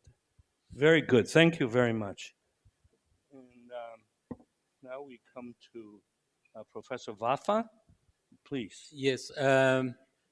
I think maybe I can answer the question by allowing myself combining different periods in physics. So I think in some ways reminds me of the time where Newton was developing classical mechanics, where the new mathematics was being introduced to answer physics. In that sense, I think what we are seeing in string theory is somewhat parallel, and we are still developing tools. So in that way, it's similar. And it, in some ways, also similar to the early days of quantum mechanics, where we are getting pieces of facts that we know is true for quantum gravity in particular. But I would say it's quantum mechanics in slow motion. So take quantum mechanics and slow it down by a factor of, I don't know, 5 or something. And then that's what's unrolling, I would say, until we get to a principle. We still haven't narrowed down to the thing. Quantum mechanics happens so fast, but we're kind of going slowly in that direction. There are very fewer people working on quantum mechanics than now working on fundamental physics, right? Well, there are much more people now, but the facts are much more difficult, I would say, and still. Yes. To put together into a unified framework. Yes. Thank you. Professor Sachev. Okay, I'm usually the last in some when you go alphabetical order, but it turns out in this very unusual pattern, I'm the last, even because when you go reverse alphabetical order. Because you're Anyway. in China. Yes. Anyway, so yeah, that's a great question. Give me some time to think about it. So I'm thinking back, to the time where, especially at a place like Bell Labs, where principles of solid-state physics were being developed. So I'm a condensed matter physicist, the only one here. Well, I guess Alexei also to some extent. And there were landmark theories like Bloch's law, which led to understanding of the band structure of semiconductors, and the BCS theory of superconductivity. And this had enormous application in understanding really all sorts of materials, and also very remarkable technological applications. So today, I think we are at the stage where we are understanding that due to entanglement and multi-particle interactions, we can have lots and lots of complex phases that were not dreamt of in the early days of solid-state physics. Many of these are found in experiments. And so there's, I think, an exciting period of putting together theory and experiment to come up with a comprehensive picture of different phases of matter. Whether this will have the same technological impact, we don't know, but I think we can hope. Are you suggesting that young people here should think more about the foundation of quantum physics? That there's a lot of quantum physics we still don't understand? Sure. I mean, I think I think the principles are there, but there's a lot of emergent phenomena when you take quantum mechanics of many degrees of freedom, and there's certainly many deep questions to be addressed there. Thank you very much. So now, finally, we come to Alexei Kitaev, my former colleague, I should say.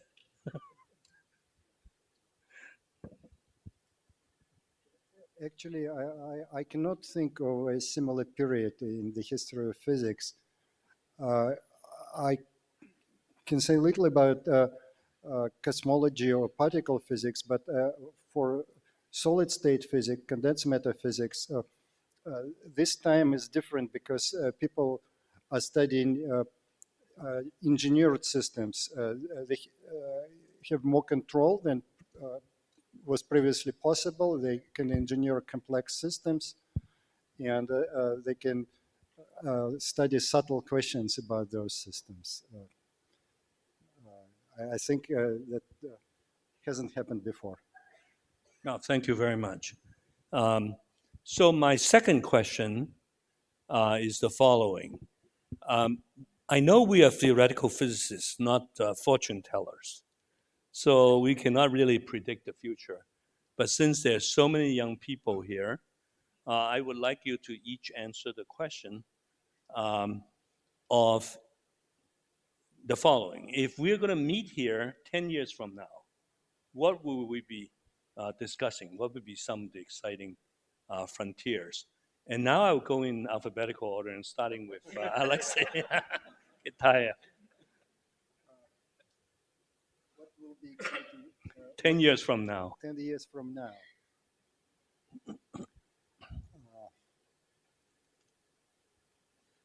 I hope I hope there will be something exciting that we cannot predict right now. I think that's the most exciting possibility, that something happens that Oops, sorry. Just impossible to predict. And for one exciting thing that is possible to predict is the development of quantum technologies. And I hope in 10 years there will be at least some rudimentary quantum computing capabilities that will allow to simulate systems and answer questions that are currently impossible either with experiment or with ordinary computers. Thank you very much. You think there will be real advances in quantum computing? There will be advances. I'm not sure about 10 years from now, maybe 20 years from now. Very good. Okay, Subir Sakdev. Okay, well, this is a difficult one. I mean, I guess you can ask, what do I hope will happen? Right. Well, I think, I work in superconductivity, and one of the potentially game-changing applications of superconductivity is in fusion energy, and that requires better materials. So maybe there'll be progress in much better superconductors. Not necessarily higher TC, but that behave better under strong magnetic fields. So I think definitely there'll be much better materials that are being used in many important applications. I think that one can reasonably hope for that. And then I think also from the theoretical side, physics is becoming much more computational now to make progress at the frontier. And I'm guessing that machine learning will be a bigger part of physics. It will change theoretical physics in some way, and that I can't fully predict. Oh, that sounds quite exciting. Professor Vafa? Yes, you said what we'll be talking about 10 years from now. Exactly, and you're being recorded, so we Yes, I will say it very, very clearly. I think it's a presumptuous question.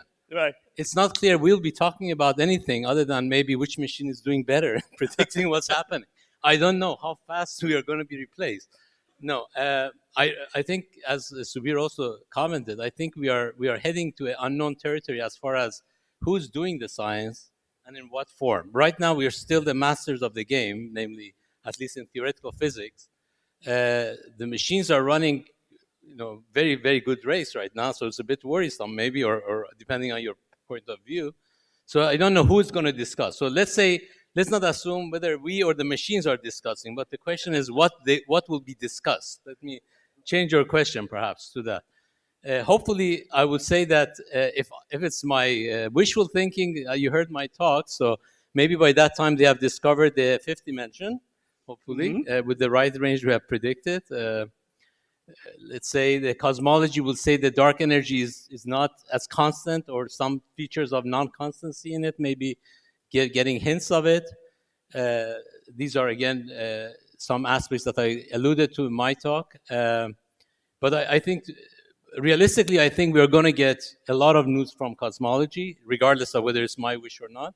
I think that the issues related to other aspects is less clear. For neutrinos, we're probably going to get much more information, much more narrowing down about parameters and all that, which would be interesting for fundamental physics potentially. But I actually think we are heading to a very interesting era for experimental physics results, cosmology or otherwise, actually. I see.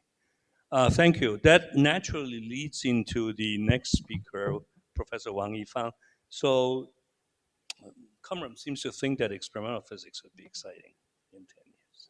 As an experimentalist, I think it's relatively easy for me to answer your question compared to others. Nowadays, all the experiment takes more than 10 years or even 20, 30 years. So we know that we can predict what's going to happen in 10 years from now. So for neutrino physics, I think in 10 years from now, we're going to know the neutrino mass ordering. There are only two options, so we don't know which one is right, but we're going to be sure one of it is going to be known and is going to be the right one. And on top of it, we probably have some idea about the neutrino CP phase. And I think by that time, we're going to talk about neutrino absolute mass. I think there's a chance that we can measure it not in 10 years from now, but probably 20, 30 years from now. But in 10 years, we are going to discuss this problem for sure. And to some kind of reachable level and more interesting level of the mass sensitivity.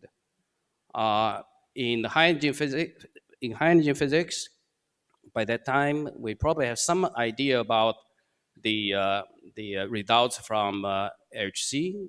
We probably get some better measurements, and we are going to have some idea about the future machine, the next collider. So I think we are going to have a better understanding about the Higgs properties, and new machines for better understanding, even better understanding of the Higgs properties will be under planning or probably started the construction. Oh, thank you. That sounds very exciting indeed. Now, Ed Witten. Well, I can really only say what I hope we'll be discussing in 10 years. Hopefully, we'll be discussing some kind of breakthrough in understanding the relation of gravity and quantum mechanics, and maybe even some more systematic insight about what string theory really means, what kind of geometry is behind it. And hopefully, in 10 years, we'll be discussing the exciting plans for the next collider. That would be great. Okay. Thank you. Professor Zhang Xingming. Because I'm working on the cosmology, and I fully agree with what Professor Vafa said already. And just add one point is, I think dark energy will make a very big progress, but we can confirm dark energy is indeed dynamical. However, if we try to understand, to know much more about the dark energy, just like know the particle nature of the dark matter, should need much more long. Because the current data from DAISY only shows 3.9 sigma favoring the dynamical dark energy. And also, the very special is, it gives the equation of state crossover mass 1. This is very hard because 20 years ago, I invented theory.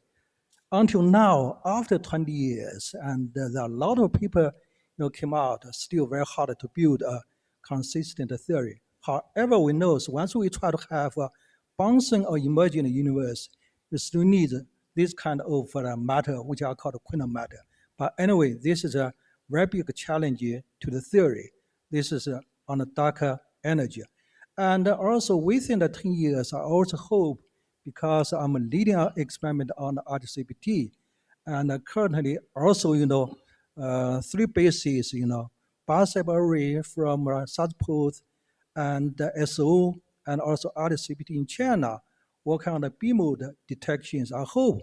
And we also forecast within 10 years, we'll give some numbers. And maybe we can discover the primordial gravitational waves. Okay. Thank you very much. And so finally, Dr. Zhang Chao Yang. So I've been observing, we're at the center stage of the AI revolution. I've been observing the possible impact of the AIGC to our thinking and human mind thinking. So human mind works very differently. We have intuition. Well, the machines, have a repetitive, function of doing things. And we, for our intuition, thinking about this very complicated problems, we only consume a few watts. But for a machine to have that kind of intuition, probably have a huge, energy supply, power supply to provide that. So in 10 years, probably AI will probably develop into quite an advanced stage, and probably some of these, the human mind cannot understand, or some kind of the equations cannot be solved, or whether the machine can actually observe some kind of internal linkage or some kind of logic and try to help us to understand, or some computational physics to get some, condensed matter physics, or to have some general, the new materials or new proteins, or new structures that can be actually calculated and help us to reach that kind of, to see that kind of possibility. That's in 10 years. That's what I'm, observing. Well, thank you. That sounds also very exciting. Now, I've discovered an experimental fact just sitting on this stage that Americans are much more long-winded than Chinese. So we have a lot of time left. I was worried about not having enough time. So all our speakers gave very direct answers and so on. So I actually have time to make up a third question on the spot and ask you guys. Okay, so we'll again go in reverse alphabetical order. Since there's so many young people here this evening, I would like each of you to give a couple of advices to young people. If you were a young person today, what would you be doing? Starting with Dr. Zhang. You mean if young people who? You mean to found an internet company, or? Oh yeah, to start a company. Yeah, I think as a young people, I think the young people really the native of the internet. So I would advise the young people to start some business online. Okay.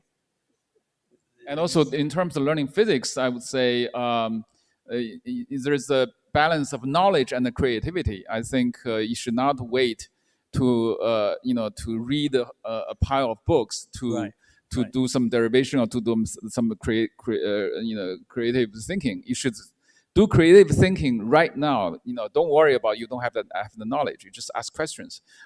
Just like the speech by Professor Qiu Chengtong in the opening speech, that If you don't know any subject, you just sit in those lectures and just sit and listen.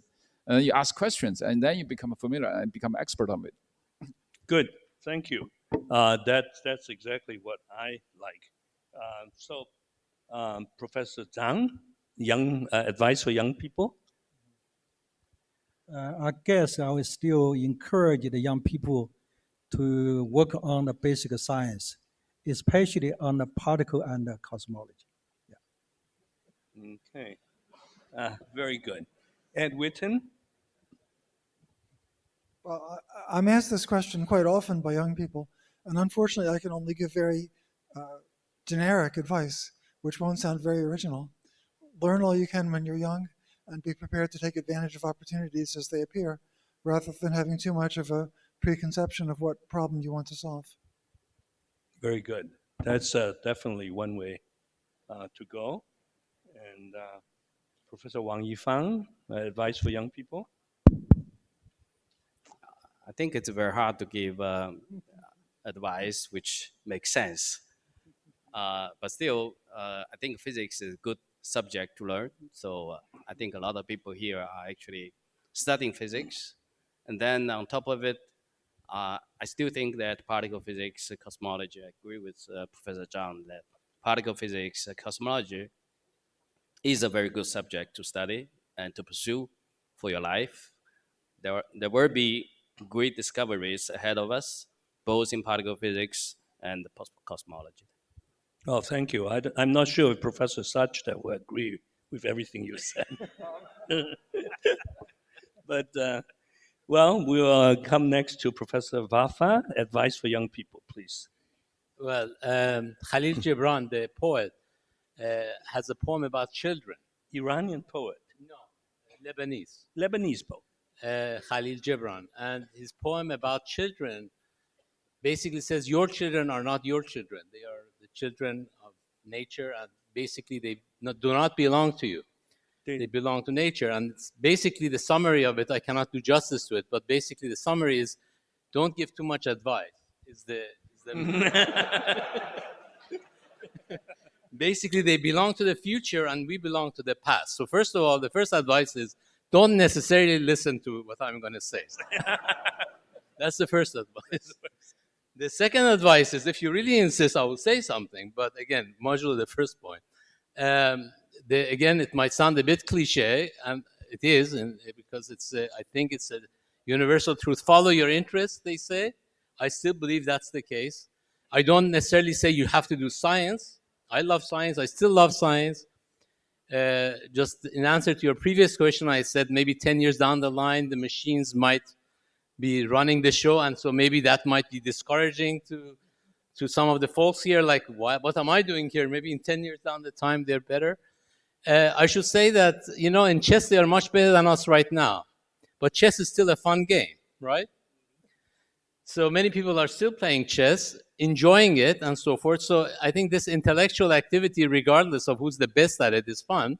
Mm-hmm. And I think it's what drives me to do it, because I'm excited about it, not because necessarily I'm better than the machine or whatever. So at any rate, I think follow your interest is my only real advice.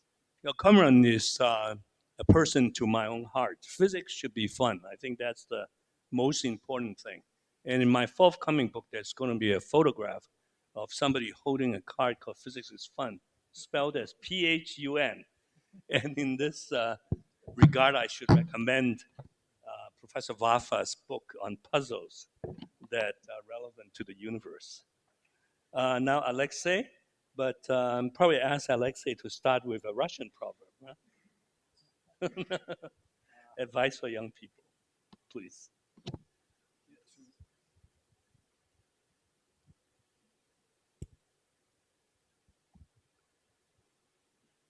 Well, I was going to say the same thing that Professor Waffer already said. Follow your interests, follow your dreams. And another thing is that each person should figure what they're strong at and use that, because different people have different strengths, and if you use your strengths wisely, you can compete better. Very good. I think this reminds me of something that Hans Bethe, the great physicist, said. Always choose to do something where you have an unfair advantage over the other people. So again, people are very much to the point, and we have used up as little, oh, I'm sorry. Well, okay. Actually, Alexei and Kamran have said pretty much what I wanted to say. I guess maybe I'll add one more thing. Of course, do what you enjoy doing most. Don't listen to people around you. And if you're going to be a theorist, that's great. But spend a little time in a lab just to get your orientation on what physics is about. Oh, that's what I was going to do this fall. I'm on a sabbatical, and I'm going to spend 2 weeks in a lab at Yale, and, just to find out how the other side lives. So we have used up relatively. It's only 7:36. So what I'm going to do now is first open up the discussion to the panelists. So each panelist is now free to say whatever they want. Perhaps about any topic they like. And then after maybe 10, 15 minutes of this, we'll open it up to question and answer from the audience. So please. So Subir already took the initiative of saying something.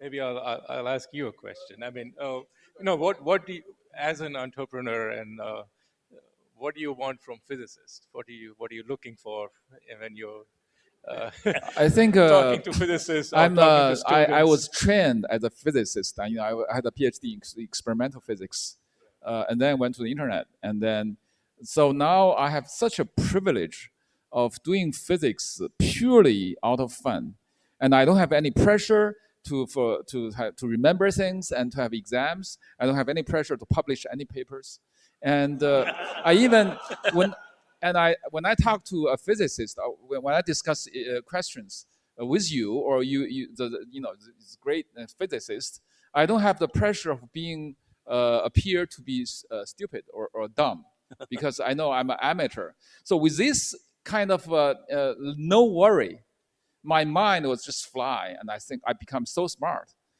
So that's why I really enjoy doing physics now, and that's how. So I think maybe this is the trajectory of life. You guys, maybe you want to start a business and make a lot of money, and then come back to do physics sometime in the future in your life. Okay. Anybody else, please? You don't want me to call upon you. Physics is really fun. I mean, it's really fun. And physics should be fun. Yeah. It's just on the back of an envelope, you do some calculation on order of magnitude, and then you understand everything. Right. It's fun. But you're running a company, I understand. You're hiring I don't need a lot of sleep, so I work like 12 or 13 hours. So I still find time to do physics. Does your company like to hire physicists, and why? What is it about physicists you like? Our company hire all kind of people. So, but I do have a small group of PhD students to work with me on the physics side.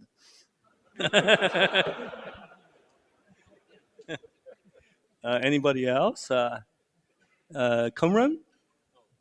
Anything to say?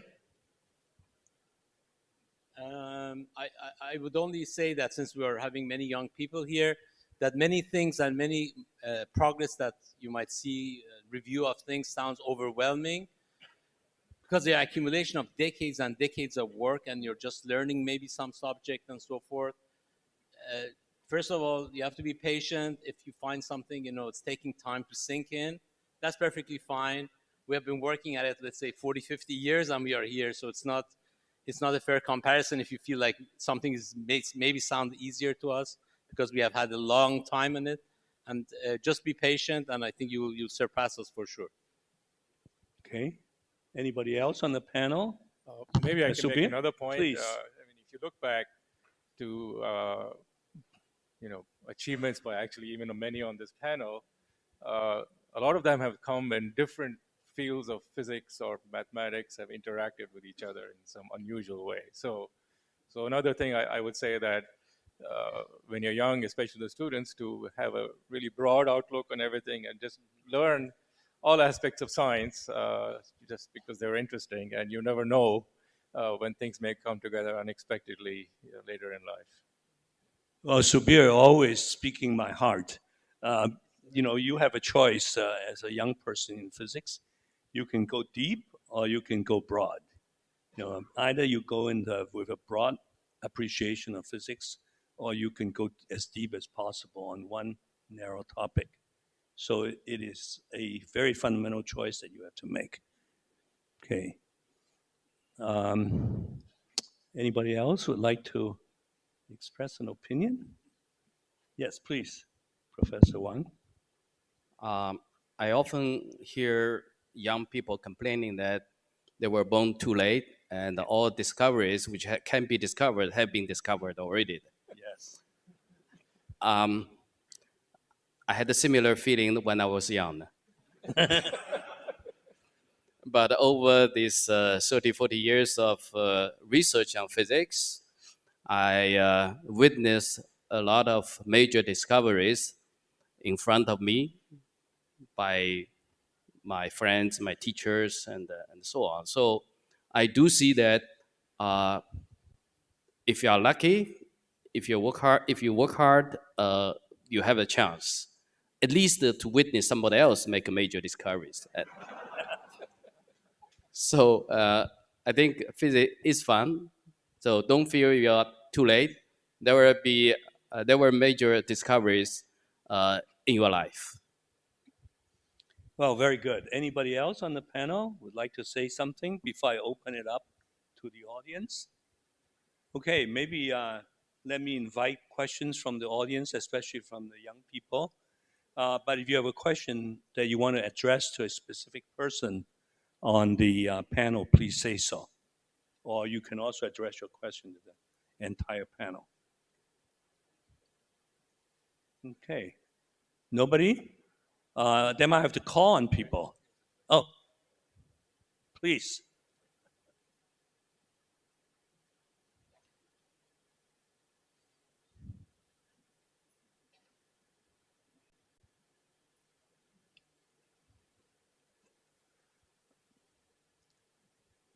Well, maybe somebody else with a very loud voice could ask a question. In the meantime, here. So, I just wanted to add my opinion on this. I'm the wife of Professor Witten, and we have 3 children.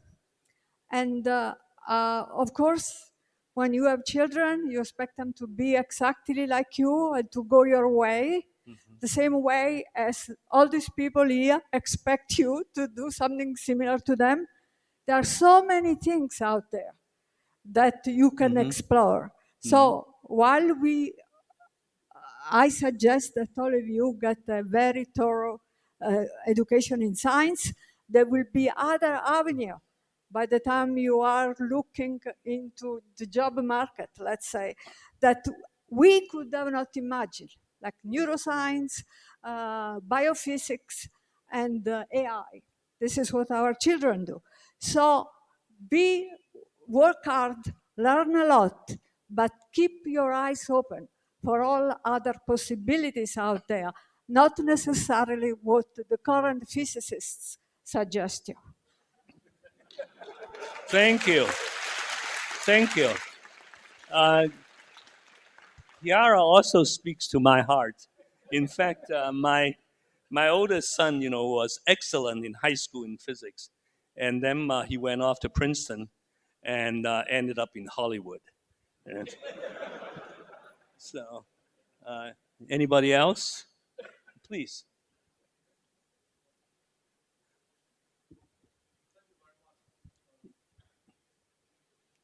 Thank you very much. Actually, I have a question for Professor Wang and Professor Zhang. So we know that there are two extremes in physics. For example, we go to LHC and so on to higher and higher energies to look for physics beyond the standard model.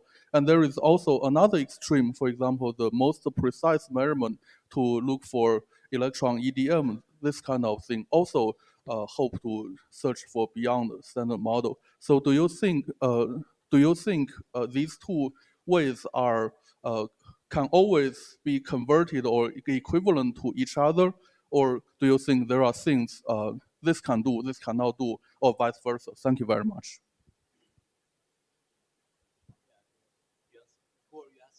Who are you asking from?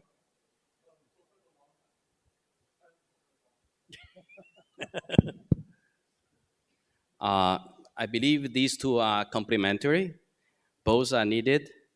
And of course, from personal preference, you may choose one or another. But I think from point of view of physics, they're both needed. And we had a lot of examples in the history that both can have can lead to major discoveries. So I think we can pursue, from a point of view of the field, we should pursue both directions. And Professor Zhang.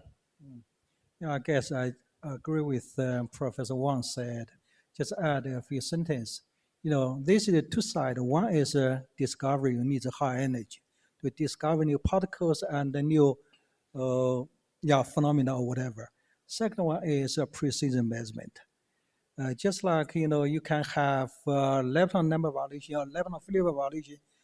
Yeah, once you can see some signals at low energies, this implies there must be some new particles which mediate this process. So we need to agree with, Professor Wang said. Anybody else with questions? Oh, please.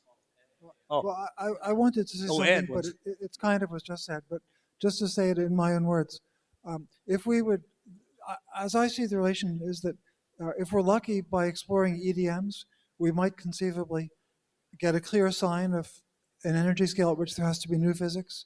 But to really learn what the new physics is, we'd have to explore it directly with a collider. The indirect measurements would tell us that something is there, but it would to really learn what is there, you need to explore it more directly eventually. Good, please. I'm glad that this question stimulated. Yes, this is a very good question, actually. So I think the premise of the question is one or the other, which I think as most everybody said here, I think we all think both directions should be pursued. I think that's what science should be. I would add to that in my view, there's not been enough attention to precision measurements. This is not one thing in expense of the other one. We shouldn't say, forget about that, do this, or forget about that, do that. I think there should be more efforts in both directions. And I think the precision measurement type experiments have not been pursued as vigorously as I would have hoped to, given the amount of cost, relatively low costs, and time scale involved. So I think that direction should be explored more than has been done before, not at the expense of going high energy in other experiments either. Both should be pursued. Very good. I think there was a question here from this young Dear man. Dr. Witten, I'm interested in two questions in the latest journals. One is PNAS 2020 on the undiagnosable pure state, and another is on PRL 2023 about incompleteness for observables in general relativity. And I'm curious about your opinions towards these two proofs. Thanks. Sorry, I'm not sure I'm familiar with the papers you're mentioning.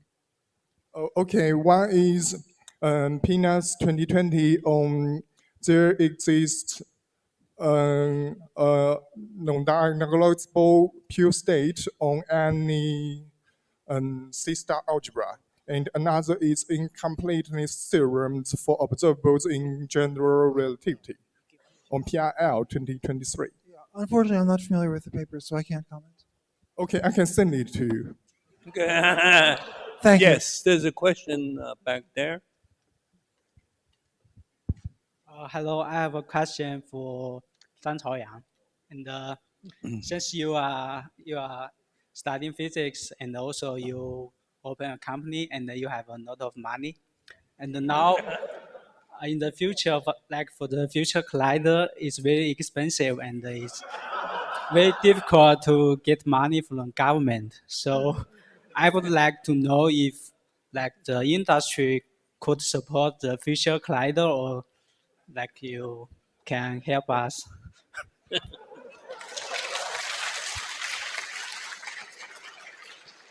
Well, I don't have that kind of much money, you know, to support a super collider. But enough money for a theoretical physics institute. Yes, I do have. I have the money to support theoretical physics research or some kind of institute, because theoretical physics doesn't consume much money at all. Just you need just a great mind and a piece of paper or some computers. Yes. Well, other question? Oh, please.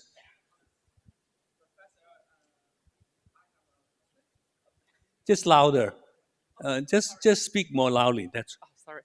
My question is, do we really need higher dimensional spacetime to solve the problem of quantum gravity? What do you think are the shortcomings of the loop quantum gravity compared to string theory?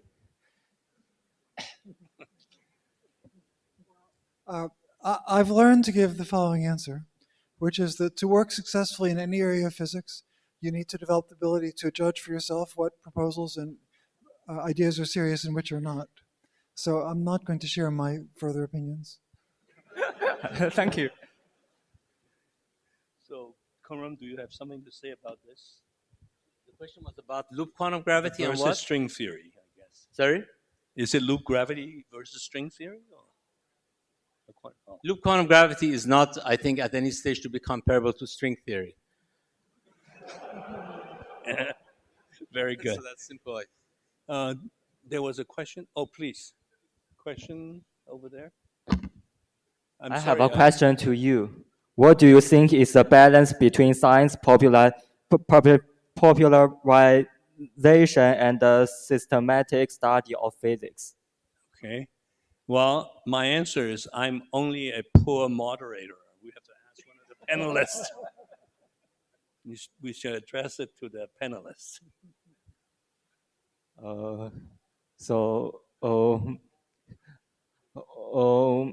Professor Wang Yifang, please ask me.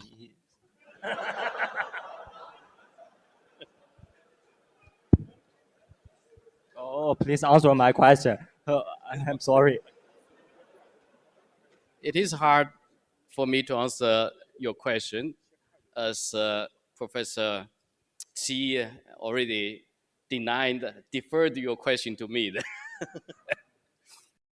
I actually develop my energy on scientific research, not much on the popular science, nor the books or speeches, etc. So I'm sorry, I didn't do a good balance for you. Good. Other questions?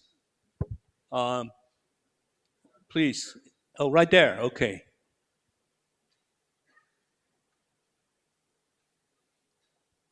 Thank you. So since this hall is full of PhD students in past, present, and future, then I think this could be a very good topic. So how do you find your very first research topic in your academic life? Thanks. For everyone. For everyone.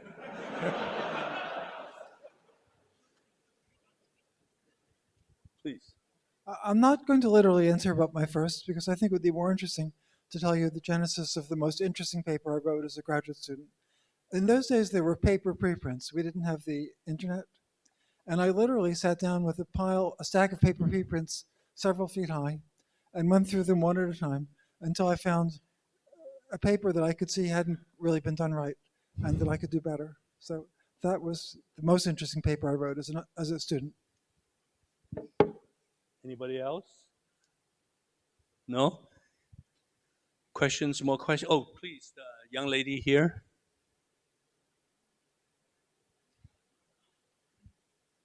Okay, I have a question for Dr. Zhang Chaoyang.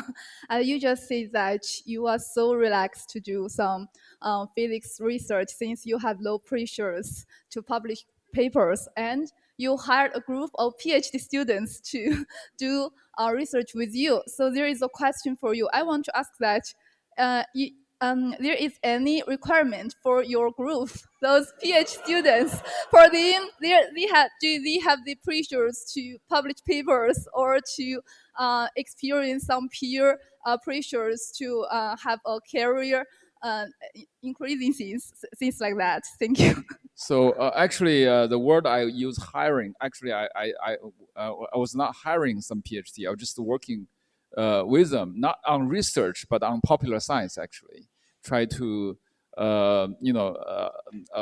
try to using the live streaming and internet to really to popularize the hard physics. Become a so I'm not hiring PhD students. Okay. So far, most of the questions are from young people. Maybe the not so young people, especially in the front, could ask some questions.